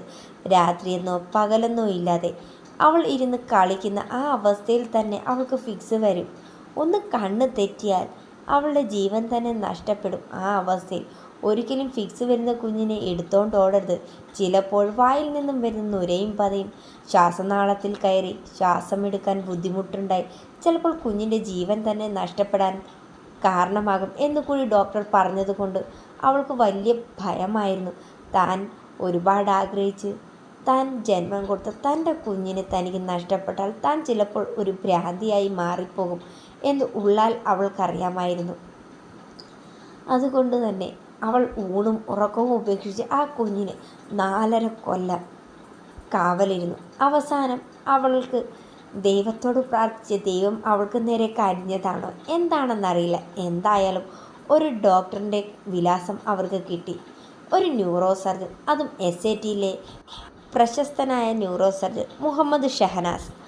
ആ ഡോക്ടറിനെ പോയി ഞങ്ങൾ വീട്ടിൽ പോയി ഡോക്ടറിനെ കണ്ടു. ഇതുവരെയുള്ള എല്ലാ ചെക്കപ്പിൻ്റെയും ഡീറ്റെയിൽസ് സഹിതം ഡോക്ടറിനെ കാട്ടിയതും ഡോക്ടർ തന്നെ പറഞ്ഞു, കുട്ടിക്ക് ആദ്യത്തെ BCGയിലുണ്ടായ പ്രോബ്ലമാണ്. അതുകൂടാതെ കുട്ടിക്ക് നെർവസ് സിസ്റ്റത്തിന് മൊത്തത്തിൽ തകരാറായിട്ടുണ്ട്. ഫിക്സ് തലയിൽ ബാധിച്ചിട്ടുണ്ട്. തലയുടെ പല ഭാഗങ്ങളിലും ക്ലോട്ടിങ്ങുമുണ്ട്. അത് MRI EG എടുത്തത് വഴിയാണ് അറിയാൻ സാധിച്ചതെന്ന് ഡോക്ടർ വ്യക്തമായി പറഞ്ഞു. പിന്നീട് ഡോക്ടറിൻ്റെ ഭാഗത്തു നിന്നുള്ള അടുത്ത ചോദ്യം കേട്ടപ്പോൾ ഞങ്ങളെല്ലാവരും അമ്പരന്നിരുന്നു പോയി. ഫാമിലിയിൽ ആർക്കെങ്കിലും ഫിക്സ് വരുമായിരുന്നോ? ഞങ്ങളുടെ ഫാമിലിയിൽ ആർക്കും തന്നെ ഫിക്സ് വരുന്നില്ല. ഇനി ഹസ്ബൻഡിൻ്റെ വീട്ടിൽ ആർക്കെങ്കിലും ഫിക്സും വരുമായിരുന്നോ എന്ന് തിരക്കി അടുത്ത പ്രാവശ്യം വരുമ്പോൾ പറയണം എന്ന് ഡോക്ടർ പറഞ്ഞു. അതനുസരിച്ച് തന്നെ തൻ്റെ ഭർത്താവ് വിളിച്ചപ്പോൾ ഈ കാര്യം ചോദിച്ചതും ഭർത്താവിൻ്റെ അമ്മയ്ക്കും ഭർത്താവിൻ്റെ അനുജൻ്റെ മക്കൾക്കും ഫിക്സ് വരുന്നുണ്ട്. പിറ്റേ പ്രാവശ്യം ഹോസ്പിറ്റലിൽ ചെന്ന് ഡോക്ടറിനെ കണ്ടതും കാര്യം പറഞ്ഞതും അതാണ് കാര്യം. ഭർത്താവിൻ്റെ വീട്ടിൽ ഇത്രയും പേർക്ക് ഫിക്സ് വരുന്നതാണെന്ന് എന്തുകൊണ്ട് നിങ്ങൾ അറിയാതെ പോയി? അതായിരുന്നു പിന്നീട് ഡോക്ടറിൻ്റെ ഭാഗത്ത്. അതൊന്നും തിരക്കേണ്ട ആവശ്യം വന്നില്ല ഡോക്ടർ. കാരണം പനി കൂടി കുഞ്ഞിന് ഫിക്സ് വരുന്നത് അത് എല്ലാ കുഞ്ഞുങ്ങളിലും ഉണ്ടാകുന്നതാണ്. പക്ഷേ കുഞ്ഞിന് അങ്ങനെയല്ലല്ലോ. ഞങ്ങൾക്ക് പ്രത്യേകിച്ച് ഒന്നും ഇതിനെക്കുറിച്ച് അറിയാത്തത് കൊണ്ടാണ് കൂടുതൽ തിരക്കാഞ്ഞ്. അച്ഛൻ്റെ കുടുംബത്തിൽ ഇങ്ങനെ ഒരു പാരമ്പര്യം ഉള്ളത് കൊണ്ടാണ് കുഞ്ഞിനും ഇങ്ങനെ ഒരു പാരമ്പര്യം നിലനിന്ന് വന്നത്. അല്ലാതെ ഇതിൽ പേടിക്കേണ്ട ആവശ്യമൊന്നുമില്ല. ഡോക്ടർ കുറേ മരുന്നുകൾ എഴുതി തന്നു. അതെല്ലാം കണ്ടിന്യൂസ് ആയി കുഞ്ഞിന് കൊടുക്കാൻ പറഞ്ഞു. അതും ഹെവി ഡോസ്. കുഞ്ഞിന് പിന്നീട് ഇങ്ങോട്ട് പലപ്പോഴും 3-4 മാസം കൂടുമ്പോൾ ഓരോ തവണ ഫിക്സ് വരും. വന്നു കഴിഞ്ഞാൽ കുഞ്ഞ് വളരെ ക്ഷീണിതയായിരിക്കും. പിന്നെ നടക്കാനോ എടുക്കാനോ ഒന്നിനും തന്നെ കുഞ്ഞിനൊരു ഉത്സാഹമോ ഒന്നുമില്ല. കുഞ്ഞ് വേച്ച് വീഴുകയും എല്ലാം ചെയ്യാൻ തുടങ്ങി. ബാലൻസ് ഇല്ലാതെ കുഞ്ഞ് നടക്കാൻ തുടങ്ങി. അടുത്ത് കിടക്കുന്ന വസ്തുക്കൾ പോലും കാണാതെ ആയി തുടങ്ങി.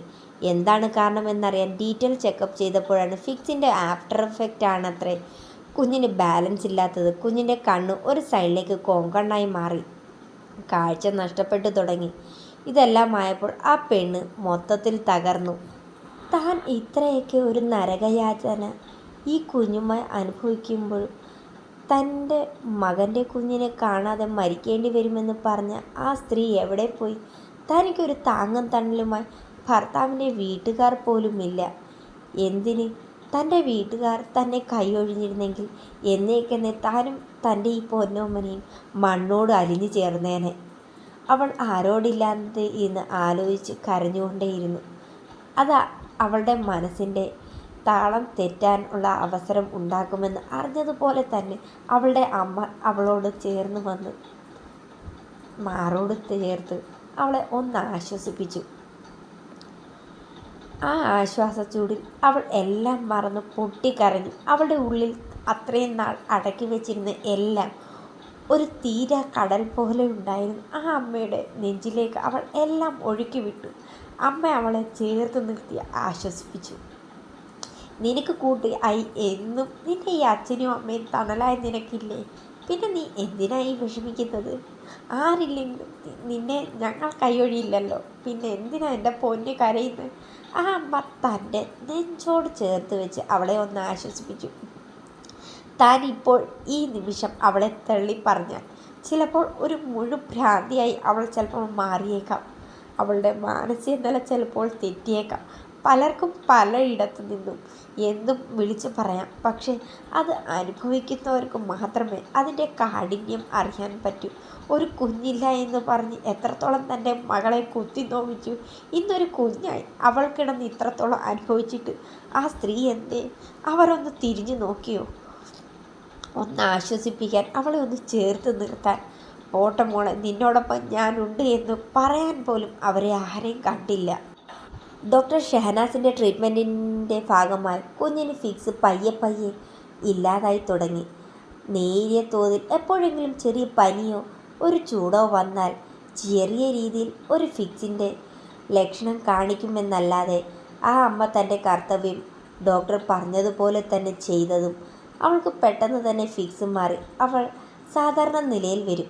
വലിയ രീതിയിൽ വരാനുള്ള സാധ്യത ഉണ്ടാക്കാതെ തന്നെ അതിന് വേണ്ടുന്ന പ്രാഥമിക ശുശ്രൂഷ അപ്പോൾ തന്നെ നൽകും. അതുകൊണ്ട് തന്നെ ഡോക്ടറിനെ കാണാനോ അല്ല എങ്കിൽ ഹോസ്പിറ്റൽ വാസത്തിനോ നിൽക്കേണ്ട ആവശ്യം വരുന്നില്ല. അവരുടെ ജീവിതത്തിൽ പതിയെ വീണ്ടും സന്തോഷം വന്നു തുടങ്ങി. എന്നാൽ ആ സന്തോഷത്തിനും വലിയ ആയുസില്ലായിരുന്നു. മോൾക്ക് 7 വയസ്സുള്ളപ്പോൾ അവളുടെ അച്ഛൻ നാട്ടിൽ വന്നു. ഇതിനിടയിൽ പലപ്പോഴും അവളുടെ അച്ഛൻ നാട്ടിൽ വന്നിട്ടുണ്ടെങ്കിലും ഈ പ്രാവശ്യം വന്നത് അദ്ദേഹത്തിനും സങ്കടമുണ്ടാക്കുന്ന ഒരു കാഴ്ച അദ്ദേഹം നേരിട്ട് കണ്ടു. അവൾ പടിയിൽ നിന്നും എടുത്തു ചാടിയതും അവളെ ഒന്ന് വഴക്കു പറഞ്ഞത് അവൾക്ക് സഹിക്കാൻ പറ്റുന്നതിനപ്പുറമായിരുന്നു. കുറച്ചു നേരം കഴിഞ്ഞതും വീണ്ടും ഫിക്സ് അവൾക്ക് വന്നു.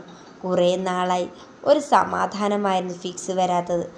അദ്ദേഹത്തിൻ്റെ മുന്നിൽ വെച്ച് തന്നെ അദ്ദേഹം അമ്പരന്ന് പോയി.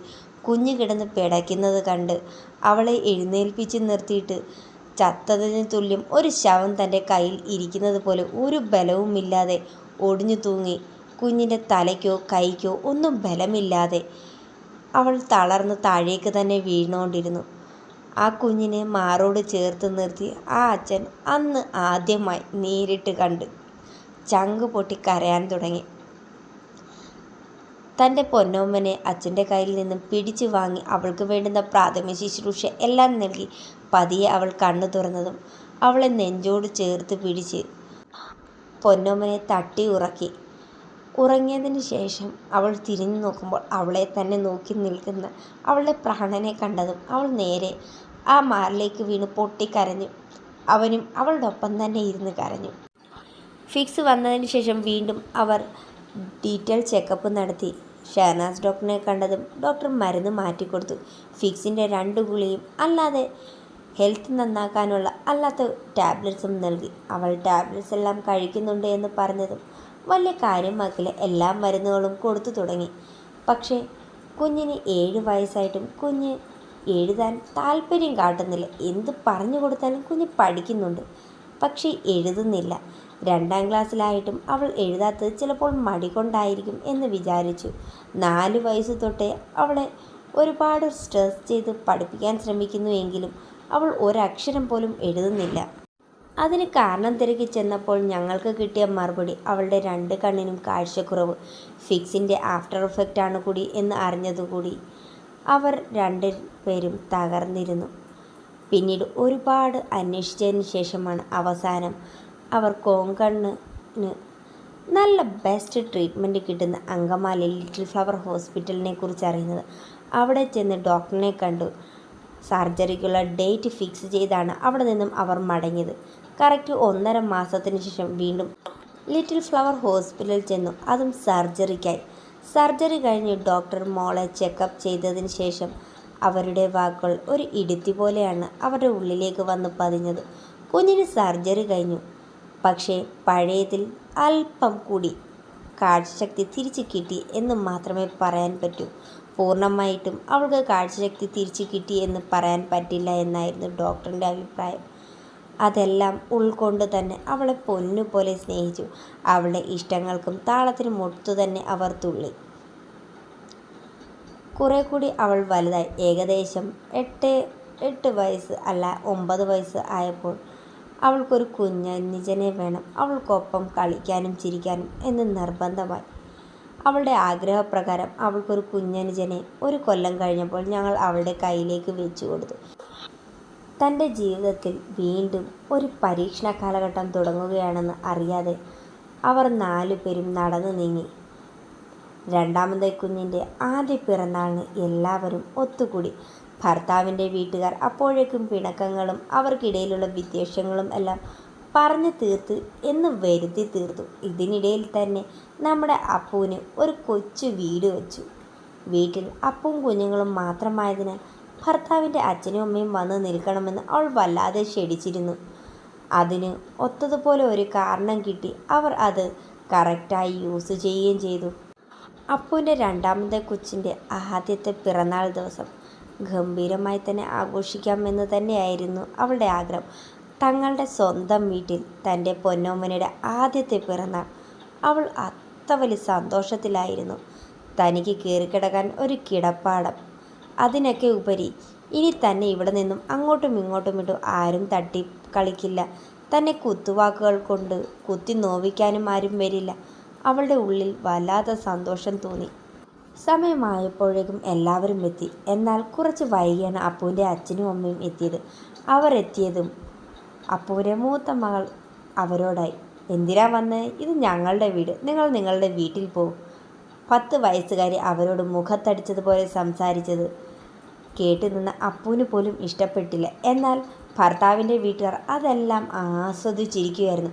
അവൾ പറഞ്ഞത് കേട്ടിട്ട് അവളെ ഒന്ന് തിരുത്താനോ എന്താ മോളെ അങ്ങനെ പറഞ്ഞെന്ന് ശാസിക്കാൻ പോലും അവർ മുതിർന്നില്ല. അതുകൂടിയായപ്പോൾ അപ്പുവിന് തൻ്റെ നിയന്ത്രണം എല്ലാം നഷ്ടപ്പെട്ടു. അവരുടെ മുന്നിൽ ഒരു ഇളഭ്യ കഥാപാത്രങ്ങളായി തൻ്റെ അച്ഛനും അമ്മയും നിൽക്കുന്നത് കണ്ട് അവൾക്കൊട്ടും സഹിച്ചില്ല. തനിക്കുണ്ടായി എല്ലാ വിഷമങ്ങളും തനിക്ക് താങ്ങും തണലുമായി നിന്നവരെയാണ് ഇന്ന് മുറ്റത്ത് നിർത്തി തന്നെ അവരെ കളിയാക്കുന്ന. അതും ആർക്കു വേണ്ടിയാണോ അവർ ഇനിയില്ലാതെ തനിക്ക് വേണ്ടി രാവും പകലും കഷ്ടപ്പെട്ട അവൾ തന്നെ. അപ്പോഴും ഒട്ടും സഹിച്ചില്ല. എല്ലാം കൂടി ആലോചിച്ചപ്പോൾ അവൾക്ക് ഭ്രാന്ത് കയറുന്നത് പോലെ തോന്നി. അവൾ ആ കുഞ്ഞിനെ അടിച്ചു. അവരോട് പോയി ക്ഷമ പറഞ്ഞ് വിളിച്ചോണ്ട് വരാൻ പറഞ്ഞ് ആ രാത്രിയിൽ അവളോട് പറഞ്ഞെങ്കിലും അവൾ പോയില്ല. അവളോട് വലിയ വിരോധമൊന്നും തോന്നില്ല. കുറച്ച് കഴിഞ്ഞപ്പോൾ ആ അച്ഛനും അമ്മയും തിരിച്ചു വന്നു. അപ്പച്ചിയോടൊപ്പം ചെന്ന് അവൾ അവരെ വിളിച്ചോണ്ട് വന്നത്രേ. അവിടുത്തെ സന്തോഷം ഒരു നിമിഷം കൊണ്ട് കെട്ടടങ്ങി. അവളെ അടിച്ചത് അച്ഛൻ്റെ വീട്ടുകാർക്കാർക്കും തന്നെ ഇഷ്ടപ്പെട്ടില്ല.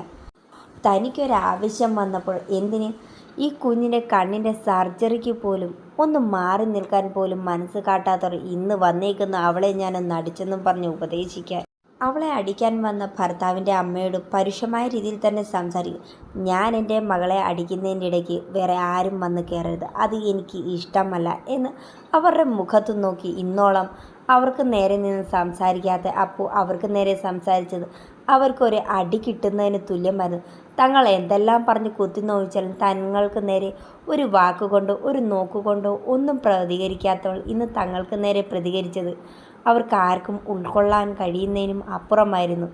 അതുകൂടാതെ തൻ്റെ വായിൽ നിന്ന് വീണ ഓരോ വാക്കും അവർക്ക് ഒട്ടും തന്നെ ഇഷ്ടപ്പെട്ടില്ല എന്ന് തന്നെയായിരുന്നു. പിന്നീട് എല്ലാവരും ഒരു സ്വരച്ചേർച്ചയില്ലാത്ത രീതിയിലായിരുന്നു. എങ്ങനെയെങ്കിലും ബർത്ത്ഡേ കഴിഞ്ഞ് അവർക്കങ്ങ് പോയാൽ മതി. അവർ എല്ലാവരും പോയി. കുറേ കഴിഞ്ഞപ്പോൾ ഭർത്താവിൻ്റെ കോൾ വന്നു. താനെന്തിനാ മോളെ അടിച്ചത്? ഇന്നതാ കാര്യം. അതിന് തനിക്ക് സമാധാനത്തോടെ അവളോട് പറഞ്ഞാൽ പോരെ? സമാധാനമോ? എന്തുകൊണ്ട് എൻ്റെ സമാധാനം പോയി എന്ന് നിങ്ങൾ ആലോചിക്കുന്നില്ല? നിങ്ങളുടെ അച്ഛനും അമ്മയും അനുജനും അനുജൻ്റെ ഭാര്യയും പെങ്ങളും പെങ്ങളുടെ അമ്മായിയമ്മയും അനുജൻ്റെ ഭാര്യയുടെ അമ്മായിയമ്മയും സഹോദരനും എല്ലാവരും നോക്കി നിൽക്കുകയല്ലേ. എൻ്റെ അമ്മയും അച്ഛനും മുറ്റത്ത് വന്ന് ഒരു അന്യരെ പോലെ നിങ്ങളുടെ മോളിൽ ഇറക്കി വിട്ടത്. 10 വയസ്സുണ്ട് അവൾക്ക്. എന്തുകൊണ്ട് വിവേകത്തോടെ സംസാരിക്കുന്നില്ല? അവളെ ഇനിയില്ലാതെ അവൾക്ക് വേണ്ടുന്നതെല്ലാം വാങ്ങിക്കൊടുക്കുന്നത് എൻ്റെ അച്ഛനും അമ്മയുമല്ലേ. വല്ലപ്പോഴും വന്ന് സ്നേഹം ഒലിപ്പിച്ച് കാണിച്ചത് കൊണ്ടൊന്നും ആയില്ല. അങ്ങനെയുള്ള സ്നേഹം ഒലിപ്പിച്ച് നിങ്ങളുടെ മുന്നിൽ പ്രകടനം കാണിച്ചാൽ മതി. ആണ്ടിലും സംക്രാന്തിക്കും നിങ്ങൾ ഗൾഫിൽ നിന്ന് വരുമ്പോൾ തേനെ മക്കളെ പൊന്നെ എന്ന് വിളിച്ച് സ്നേഹം ഒലിപ്പിച്ച് കാണിക്കുമ്പോൾ അതിൽ മൂക്കും കുത്തി വീഴാൻ ഞാൻ ജയനല്ല, ഞാൻ അപ്പുവാ. അന്നേരം എൻ്റേതായ രീതിയിൽ എൻ്റേതായ കാഴ്ചപ്പാടിൽ എനിക്ക് ഓരോരുത്തരെയും അറിയാം. നിങ്ങളുടെ മുന്നിൽ പ്രകടനം നടത്തുമ്പോൾ അത് നിങ്ങൾ മാത്രം വിശ്വസിച്ചാൽ മതി. അതിൽ വിശ്വസിക്കാൻ എന്നെ വിളിക്കണ്ട. അത്രയും പറഞ്ഞ് ദേഷ്യത്തോടെ തന്നെ അപ്പു ഫോൺ കട്ട് ചെയ്തു. ഇത് എല്ലാം കേട്ടിട്ടും തൻ്റെ അമ്മ പറഞ്ഞതും തൻ്റെ സഹോദരങ്ങൾ തന്നോട് വിളിച്ചു പറഞ്ഞ് തൻ്റെ പൊന്നോമനെ അടിച്ചത് കൂടി കേട്ടപ്പോൾ അയാൾക്ക് അയാളുടെ നിയന്ത്രണം നഷ്ടപ്പെട്ടു. പിന്നീട് വിളിച്ച് പലതും പറഞ്ഞു. പരസ്പരം അങ്ങോട്ടും ഇങ്ങോട്ടും വാക്പോരായി. ജീവിതത്തിൽ ഇന്നോളം തങ്ങൾ പരസ്പരം അനുഭവിച്ചതും പരസ്പരം കഴിഞ്ഞുകൂടിയതും എല്ലാം എന്തിന്? ബെഡ് ഷെയർ ചെയ്യുന്ന കാര്യങ്ങൾ പോലും അപ്പുവിൻ്റെ അച്ഛനെയും അമ്മയും വിളിച്ച് ആ വിവരദോഷി വിളിച്ച് പറഞ്ഞതും അതൊന്നും സഹിക്കാൻ വയ്യാതെ എല്ലാം കൊണ്ടും മനസ്സ് തകർന്ന അപ്പു അവിടെ തന്നെ ഇരുന്നു. ഇതിനിടയിലായിരുന്നു അപ്പുവിൻ്റെ അനുജന് വയ്യാതായി ഹോസ്പിറ്റലിൽ അഡ്മിറ്റായി. ഹോസ്പിറ്റലിൽ കിടന്നിട്ട് പോലും അപ്പുവിൻ്റെ അച്ഛനും അമ്മയ്ക്കും അയാൾ ഒരു സമാധാനവും കൊടുത്തതേയില്ല. ഇങ്ങനെ അങ്ങോട്ടും ഇങ്ങോട്ടും വാക്പോരായപ്പോൾ അപ്പുവിൻ്റെ അമ്മയ്ക്ക് സമാധാനമില്ല. എന്തെങ്കിലും ഒരു അബദ്ധം കാട്ടിയാലോ അപ്പു എന്നുള്ള രീതിയിൽ ഇടവിട്ട് വിളിക്കാൻ തുടങ്ങിയതും അപ്പു അവർക്ക് നേരെയും ദേഷിച്ചു. എന്തിനാ അമ്മ ഇങ്ങനെ കിടന്ന് വിളിക്കുന്നത്? ഞാൻ എന്തെങ്കിലും അവിവേകം ചെയ്യുമെന്ന് കരുതിയാണോ? ഞാനൊന്നും ചെയ്യാൻ പോകുന്നില്ല. എൻ്റെ പൊന്നോമനെ ഓർമ്മ ഉള്ളതുകൊണ്ട് ഞാൻ ഒരു തെറ്റും ചെയ്യാൻ പോകുന്നില്ല. എൻ്റെ കണ്ണൊന്ന് തെറ്റിയപ്പോൾ എൻ്റെ കുഞ്ഞുങ്ങളെ ഉപദ്രവിക്കാൻ ശ്രമിച്ചവർക്ക് മുന്നിൽ ഞാൻ തെറ്റായ ഒരു തീരുമാനമെടുത്താൽ അവരുടെ വീട്ടിലെ അടുക്കളക്കാരിയോ അവരുടെ കുഞ്ഞുങ്ങൾക്ക് തല്ലിക്കളിക്കാൻ ഒരു കളിപ്പാട്ടമോ ആയി മാറും എൻ്റെ 2 കുഞ്ഞുങ്ങളും. ഇല്ല എങ്കിൽ അവരുടെ വീടിന് മുന്നിലുള്ള തോടിലേക്ക് തെള്ളിയിട്ട് അതുങ്ങളെ കൊന്നാൽ പോലും ആരും ചോദിക്കാനില്ല. ഇന്ന് താൻ ഉള്ളത് കൊണ്ട് മാത്രമാണ് ഇതുങ്ങൾ 2 പേരും തൻ്റെ കയ്യിൽ സുരക്ഷിതമായി ഇപ്പോഴും ഉള്ളത് എന്ന് 100% എനിക്ക് വിശ്വാസമുണ്ട്. ഇല്ല എങ്കിൽ എന്നേക്കെന്നേ എൻ്റെ കുഞ്ഞുങ്ങൾ എന്നോടൊപ്പം തന്നെ മണ്ണടിഞ്ഞു പോകുമെന്ന് വിശ്വാസം എനിക്കുണ്ട്. അത്രയും അവൾ പറഞ്ഞു നിർത്തി. ദിവസങ്ങൾ വീണ്ടും കടന്നുപോയി. അപ്പുവും അവളുടെ ഭർത്താവും തമ്മിലുള്ള ശീതയുദ്ധം തുടർന്നുകൊണ്ടേയിരുന്നു. ഈ പ്രശ്നം ഒന്ന് സോൾവ് ചെയ്യാൻ പോലും ആരും മെനക്കെട്ടില്ല. ഞാൻ അതിനും ചെവി കൊടുത്തില്ല. കാരണം മറ്റുള്ളവർ പറഞ്ഞ് സ്വഭാവം അറിയേണ്ട ആളല്ലോ. 10 കൊല്ലം തന്നോടൊപ്പം ജീവിച്ച് കഴിഞ്ഞതിന് ശേഷമാണ് അയാൾക്ക് തന്നിൽ സംശയമുണ്ടായത്. ഇപ്പോൾ പറയുന്നത് താനൊരു ഭ്രാന്തിയാണ്. അതുകൊണ്ട് തന്നെ കോടതിയിൽ പോയാൽ തൻ്റെ കയ്യിൽ നിന്നും 2 കുഞ്ഞുങ്ങളെ പെട്ടെന്ന് തന്നെ അയാൾക്ക് വാങ്ങിയെടുക്കാമെന്ന്. കല്യാണം കഴിഞ്ഞ് 10 കൊല്ലം കഴിഞ്ഞപ്പോഴാണ് അയാൾ തിരിച്ചറിഞ്ഞത് താനൊരു ഭ്രാന്തിയാണെന്ന്. തൻ്റെ കൂടെ കിടക്കുമ്പോഴും 2 കുഞ്ഞുങ്ങളെ തനിക്ക് സമ്മാനിക്കുമ്പോഴും അയാൾ അറിഞ്ഞിരുന്നില്ലത്രേ താൻ ഭ്രാന്തിയാണെന്ന്. അവൾ പുച്ഛത്തോടെ ഒന്ന് ആലോചിച്ചു. അപ്പുവിൻ്റെ അമ്മായിയമ്മ മണിയുടെ സഹോദരൻ, അദ്ദേഹത്തിൻ്റെ മകളുടെ ഭർത്താവ് ആത്മഹത്യ ചെയ്തു. അതോടുകൂടി അവൾ അനാഥയായി. വലിയ സാമ്പത്തിക സ്ഥിതി ഒന്നും ഇല്ലാത്തത് കൊണ്ട് തന്നെ അപ്പുവിൻ്റെ അമ്മായിയമ്മയും അവരുടെ സഹോദരനും എല്ലാമായിരുന്നു ആ പെൺകുട്ടിക്ക് ഇപ്പോൾ താങ്ങായി നിൽക്കുന്നത്. ഇന്ന് അപ്പുവും ഭർത്താവും തമ്മിൽ വേർപിരിഞ്ഞാൽ അവൾക്കൊരു താങ്ങും തണലുമായി അപ്പുവിൻ്റെ ഭർത്താവ് മാറുമല്ലോ എന്നൊരു ചിന്ത കൂടി അപ്പുവിൻ്റെ അമ്മായിയമ്മയുടെ തലയിൽ ഉദിച്ചു. ഇനി എത്രയും പെട്ടെന്ന് അപ്പുവിനെയും ഭർത്താവിനെയും തമ്മിൽ തല്ലിച്ച് തെറ്റിക്കണം. അതുതന്നെയായി അവരുടെ തീരുമാനം. അതിനായി എന്തെല്ലാം വേണമെങ്കിലും ഇല്ലാത്തതെല്ലാം പറഞ്ഞു. അവസാനം തനിക്ക് മറ്റൊരു പുരുഷനുമായി ബന്ധമുണ്ട് എന്നുകൂടി അവൾ പറഞ്ഞു ചേർത്തതുകൂടി ആയപ്പോഴേക്കും ഭർത്താവ് അതുകൂടി വിശ്വസിച്ചു. മറ്റുള്ളവരുടെ വാക്ക് കേട്ട് സ്വന്തം ഭാര്യയെ അവിശ്വസിക്കാനും അയാൾ തുടങ്ങിയതോടുകൂടി ഇനി ഇയാളോടൊപ്പം ഒരു ജീവിതം വേണ്ട എന്ന് തന്നെ തീരുമാനിച്ചു. അപ്പോഴും അവരുടെ മുന്നിൽ ഒരു ചോദ്യം ചിഹ്നം പോലെ 2 കുഞ്ഞുങ്ങൾ. അവർ ഇനി എന്ത് ചെയ്യും? കോടതി തീരുമാനം വന്നു കഴിഞ്ഞാൽ പാലൂട്ടുന്ന പ്രായമായതിനാൽ ഇളയ കുഞ്ഞിനെ തനിക്ക് കിട്ടും. പക്ഷേ മൂത്തവൾ ഒന്നെങ്കിൽ ഭർത്താവ് കൊണ്ടുപോയാൽ പോലും അവളുടെ ജീവിതം സേഫല്ല. കാരണം അവൾ മരുന്ന് കഴിച്ചുകൊണ്ടിരിക്കുന്ന കുഞ്ഞ. അതുകൂടാതെ ഫിക്സ് എപ്പോൾ വേണമെങ്കിലും വരാം എന്ന സാഹചര്യം കൂടിയ. അവളുടെ ഭർത്താവിൻ്റെ വീട്ടുകാരുടെ ഇടയിലേക്ക് ചെന്നാൽ അവൾക്ക് എന്തും സംഭവിക്കാം. തൻ്റെ കണ്ണ് ഒരു 2 മിനിറ്റത്തേക്കും അവളുടെ പുറത്തുനിന്ന് മാറിയപ്പോൾ തന്നെ ഭർത്താവിൻ്റെ അനുജൻ്റെ മകൾ അവനെ ചവിട്ടി. അത് ആരും തന്നെ കണ്ടു നിന്നിട്ട് ഒരു വാക്കുകൊണ്ടോ ഒരു ശബ്ദം കൊണ്ടോ അവനെ ഒന്ന് ശാസിക്കാൻ പോലും മുതിർന്നില്ല. തൻ്റെ കുഞ്ഞ് തൻ്റെ അടുത്ത് വന്ന് കരഞ്ഞുകൊണ്ട് തന്നെ ചവിട്ടിയെന്ന് പറഞ്ഞപ്പോൾ ആ ശരീരം പരിശോധിച്ചപ്പോഴാണ് അറിയുന്നത് തൻ്റെ കുഞ്ഞിനെ നല്ല രീതിയിലാണ് ഉപദ്രവിച്ചത്. അവൻ്റെ ദേഹത്ത് തന്നെ ആ പാടുകൂടി കണ്ടപ്പോൾ തനിക്ക് നിയന്ത്രിക്കാനായില്ല. തൻ്റെ കുഞ്ഞിനെ ഇത്രത്തോളം ഉപദ്രവിച്ചതുകൊണ്ട് പിന്നീട് ഒരു സെക്കൻഡ് പോലും താൻ അവിടെ നിൽക്കാതെ കുഞ്ഞുങ്ങളെ 2മായി തൻ്റെ വീട്ടിലേക്ക് പോരുന്നതാണ്. പിന്നീട് അങ്ങോട്ട് ഒരു ദിവസം ഒരു രാത്രി പോലും ഉറങ്ങാൻ അവിടെ ചെന്ന് നിന്നിട്ടില്ല. അതുകൂടാതെ ആ കുഞ്ഞിനോടൊപ്പം ഇവളെ കളിക്കാൻ പോലും വിട്ടിട്ടില്ല. കണ്ണ് തപ്പിയാൽ അവളെ ഉപദ്രവിക്കും. എൻ്റെ മോൾക്ക് വലിയ സ്നേഹം എല്ലാവരോടും, പക്ഷേ ഒന്ന് നുള്ളിപ്പോലും നോവിക്കില്ല. ആ സ്നേഹം എല്ലാവർക്കും അരോചകമായി തോന്നുമെങ്കിലും ഒരു അമ്മ എന്ന നിലയ്ക്ക് എനിക്ക് ഒരിക്കലും അതൊരു അരോചകമല്ല. അവളുടെ സ്നേഹപ്രകടനമാണ്. സാധാരണ കുഞ്ഞുങ്ങളെപ്പോലെ അവൾക്ക് സ്നേഹപ്രകടനം നടത്താൻ അറിയില്ല. എന്നാൽ ഓട്ടിസം അല്ല, എല്ലാം അറിയാം. പക്ഷേ എവിടെയൊക്കെ എന്തൊക്കെയോ ഒരു പൊരുത്തക്കേടുകളുണ്ട് അവളുടെ സ്വഭാവത്തിൽ. അത് ചിലപ്പോൾ ഈ മരുന്നുകളുടെ എഫക്റ്റ് തീരുമ്പോഴേക്കും ചിലപ്പോൾ മാറാൻ സാധ്യതയുണ്ട് എന്നവൾ വിശ്വസിച്ചിരുന്നു. ദിവസങ്ങൾ വീണ്ടും കടന്നുപോയി. അപ്പുവിൻ്റെ അമ്മായിയമ്മയുടെ കുതന്ത്രം എല്ലാം തന്നെ ഫലിച്ചു. അതിൻ്റെ ഭാഗമാണ് ഇന്ന് അപ്പുവും അവളുടെ ഭർത്താവും നേർക്കുനേരെ വിവാഹമോചനത്തിന് വേണ്ടി കോടതിയിൽ കണ്ടുമുട്ടിയത്. ഇനി അടുത്ത കോടതിയോടുകൂടി തനിക്ക് തൻ്റെ പൊന്നോമനെ നഷ്ടപ്പെടുമെന്ന് ഉറപ്പായതും അവൾ ഇനി എന്തു ചെയ്യും എന്നുള്ള ചിന്തയിലായി. അപ്പോഴാണ് അവളുടെ ഫോണിലേക്ക് ഒരു കോൾ വരുന്നത്. മറുവശത്ത് നിന്ന് പറഞ്ഞതെല്ലാം കേട്ട് അവൾ വളരെ സന്തോഷത്തിലായിരുന്നു. ദിവസങ്ങൾ വീണ്ടും കടന്നുപോയി. കോടതി തന്ന അതേ ദിവസം തന്നെ 2 കൂട്ടരും കോടതിയിൽ ഹാജരായി. കോടതി വളപ്പിൽ വെച്ച് ഭാര്യയും ഭർത്താവും മുഖാമുഖം കണ്ടപ്പോൾ അയാൾ അവളെ ഒന്ന് നോക്കി പുച്ഛിച്ചുകൊണ്ട്, ഇന്ന് നീ ഭ്രാന്തിയാണെന്ന് ഞാൻ പ്രൂവ് ചെയ്യും. അതിനോടൊപ്പം നീ നിൻ്റെ ചിറകിനടിയിൽ കൊണ്ടു നടക്കുന്ന ആ 2നെയും ഞാൻ കൊണ്ടുപോകും. നീ അത് കണ്ട് നെഞ്ചു തകർന്ന് ഇവിടെ വീണ് നീ മരിക്കണം. അത്രത്തോളം ദേഷ്യം എനിക്ക് നിന്നോടുണ്ട്. നമുക്കൊന്ന് കാണാം. ഞാൻ ഭ്രാന്തി എന്നല്ലേ പറഞ്ഞ് 10 കൊല്ലം എൻ്റെ കൂടെ കിടന്ന് എൻ്റെ ചൂരും ചൂടും അറിഞ്ഞിട്ടും എനിക്ക് 2 കുഞ്ഞുങ്ങളെ തന്നിട്ടും തനിക്ക് ഇപ്പോഴാണോ മനസ്സിലായത് ഞാൻ ഭ്രാന്തിയാണെന്ന്? അത് എല്ലാ ഭർത്താക്കന്മാരുടെയും സ്ഥിരം പരിപാടിയാണ്. എല്ലാം കഴിയുമ്പോൾ തനിക്ക് അതിലും നല്ല ഒരാളെ കൂട്ടിന് കിട്ടുമ്പോൾ ഇങ്ങനെ ഒരു വാചകം പറഞ്ഞ്, അതുകൊണ്ട് ഇതൊന്നും ഇവിടെ വില പോകത്തില്ല. താൻ ഇനി എത്ര ഉറഞ്ഞു തുള്ളിയാലും എൻ്റെ കുഞ്ഞുങ്ങളെ തനിക്ക് വിട്ടു തരാൻ പോകുന്നില്ല മിസ്റ്റർ ജയകുമാർ. അവൾ പറഞ്ഞുകൊണ്ട് അകത്തേക്ക് കയറുന്നു. അവളുടെ വാക്കുകൾ കുടുങ്ങിക്കിടക്കുമായിരുന്നു. തന്നേക്കാൾ ഏറ്റവും ബെറ്ററായ ഒരു പാർട്ട്ണറെ കിട്ടുമ്പോൾ ഇങ്ങനെയൊക്കെ എല്ലാ ഭർത്താക്കന്മാരും പറയും ആ ഒരു വാക്കിൽ. അപ്പോൾ ഇവൾ എല്ലാം അറിഞ്ഞുകൊണ്ട് തന്നെയാണ് ഇന്ന് കോടതിയിൽ എത്തിയിരിക്കുന്നതെന്ന് മനസ്സിലായതും അയാളുടെ ഉള്ളിൽ ഒരു വിറയൽ. തങ്ങൾ ഇതുവരെ ഉണ്ടാക്കിയ എല്ലാ തെളിവുകളും കള്ളമാണെന്ന് അവൾക്ക് പ്രൂവ് ചെയ്യാൻ ഒരൊറ്റ നിമിഷം മതി. അങ്ങനെ കോടതിക്കുള്ളിൽ കയറി തങ്ങളുടെ കേസ് വിളിച്ചു. തങ്ങളുടെ ഭാഗത്തു നിന്നും വാദിക്കുന്ന വക്കീലുകൾ തങ്ങളുടെ ഭാഗം ജയിക്കാൻ ഓരോ തെളിവുകൾ നിരത്തി ഓരോന്ന് പറയാൻ തുടങ്ങി.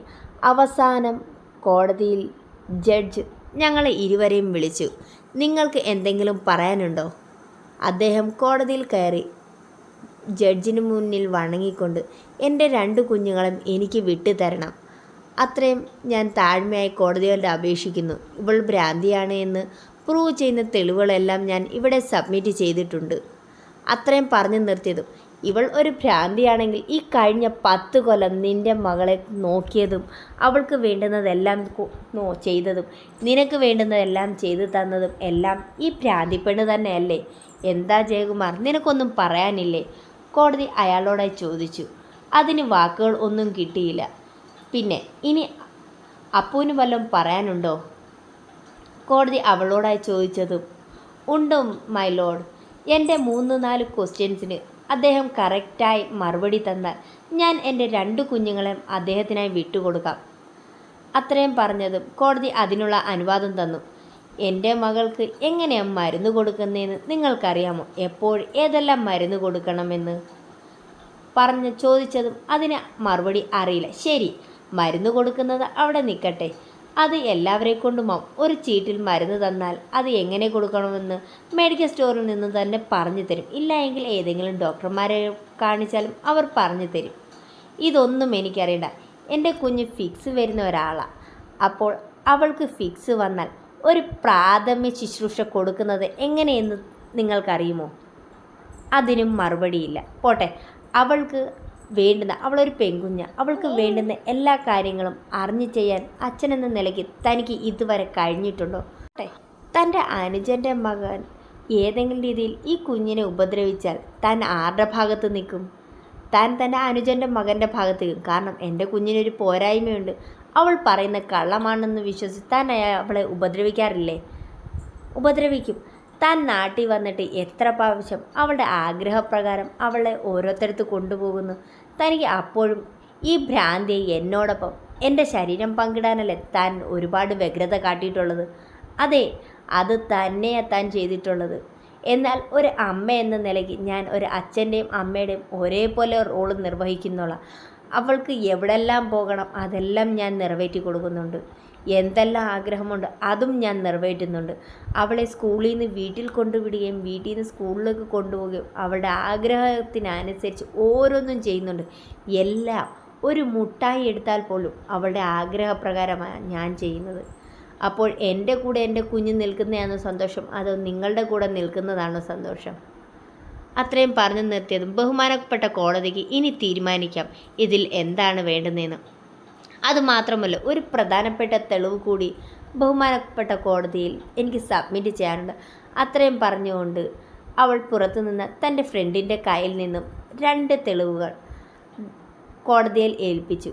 ഇതെന്താണ് ജയകുമാർ, നിങ്ങളുടെ വിവാഹമോചനം ഇതുവരെ കഴിഞ്ഞിട്ടില്ല. അതിനു മുമ്പ് തന്നെ താങ്കൾ നിയമപരമായി ഭാര്യയെ നിലവിൽ ഉള്ളപ്പോൾ തന്നെ മറ്റൊരാളെ ഭാര്യയാക്കി. അതുകൂടാതെ ഈ കുഞ്ഞുങ്ങളുടെ ഓണർഷിപ്പ് കൂടി തനിക്ക് വേണമെന്ന് പറഞ്ഞാലോ? തൻ്റെ ഈ ഒരു അവകാശം ഇവിടെ നിഷേധിച്ചിരിക്കുന്നു മിസ്റ്റർ ജയകുമാർ. ഇന്നത്തോടുകൂടി നിങ്ങൾ തമ്മിലുള്ള ബന്ധം വേർപ്പെടുത്തി നിങ്ങൾക്ക് ഇനി ഡൈവോഴ്സ് ആകാം. അത്രയും പറഞ്ഞ് ബന്ധം വേർപ്പെടുത്തി അവർ 2 പേരും ലീഗലി ഡിവോഴ്സായി. പുറത്തിറങ്ങുന്നതിന് മുമ്പ് തന്നെ മറ്റൊരു കാര്യം കൂടി കോടതി പറഞ്ഞിരുന്നു. മക്കൾ 2 പേരും അപ്പുവിൻ്റെ കൂടെ ആണ് എങ്കിലും ജയകുമാറിന് ആഗ്രഹമുള്ളപ്പോൾ തങ്ങളുടെ മക്കളെ പോയി കാണാം. ആ ഒരു അവകാശം ഒരിക്കലും നിഷേധിക്കരുതെന്ന് എനിക്കൊരു താക്കീത് കൂടി തന്നിരുന്നു. ബഹുമാനപ്പെട്ട കോടതിയിലുള്ള ബഹുമാനം കൊണ്ട് താൻ അത് നിർവഹിക്കുമെന്നും കോടതിക്ക് ഉറപ്പ് നൽകി 2 കുഞ്ഞുങ്ങളെയും ചേർത്ത് പിടിച്ചുകൊണ്ട് അവൾ പുറത്തേക്കിറങ്ങി. കോടതി വളപ്പിൽ വെച്ച് താൻ അയാളുടെ മുഖത്തേക്ക് നോക്കി. താൻ ഇനി ഭസ്മമിട്ട് നോക്കിയാൽ പോലും ഈ കുഞ്ഞിനെയോ എന്നെയോ ഇനി താൻ കാണില്ല. അത്രയും പറഞ്ഞുകൊണ്ട് വാശിയോടെ വീറോടെ തന്നെ അവൾ അവിടെ നിന്നും ഇറങ്ങി. കോടതി ഇപ്പോഴല്ലേ നിനക്കൊരു തീരുമാനം തന്നത്. എനിക്ക് ആഗ്രഹിക്കുന്ന സമയത്ത് ഞാൻ എൻ്റെ കുഞ്ഞുങ്ങളെ വന്ന് കാണും, അവരോടൊപ്പം ചിലവഴിക്കുകയും ചെയ്യും. നിന്നെ കൊണ്ടാവുന്ന രീതിയിൽ നീ തടുക്കാൻ നോക്ക്. ശരി, ആയിക്കോട്ടെ. ഒരു പുച്ഛത്തോടെ അവൾ ചിരിച്ചുകൊണ്ട് മുന്നോട്ട് പോയി. ഡിവോഴ്സ് കഴിഞ്ഞ് കൃത്യം ഒരാഴ്ച കഴിഞ്ഞതും അപ്പുവും 2 കുഞ്ഞോമനയുമായി US തന്നെ പറന്നു. ഇനി അവരുടെ ജീവിതം സന്തോഷപൂർണ്ണമാകട്ടെ. ഇനി ഒരു കഴിനിഴൽ കൊണ്ടുപോലും അപ്പുവിൻ്റെ കണ്ണ് നിറയാതിരിക്കട്ടെ. ആ കുഞ്ഞുങ്ങളോടൊപ്പം അവൾ സന്തോഷത്തോടെ ജീവിക്കട്ടെ. ശുഭം. ഇവിടെ തീരുന്നു.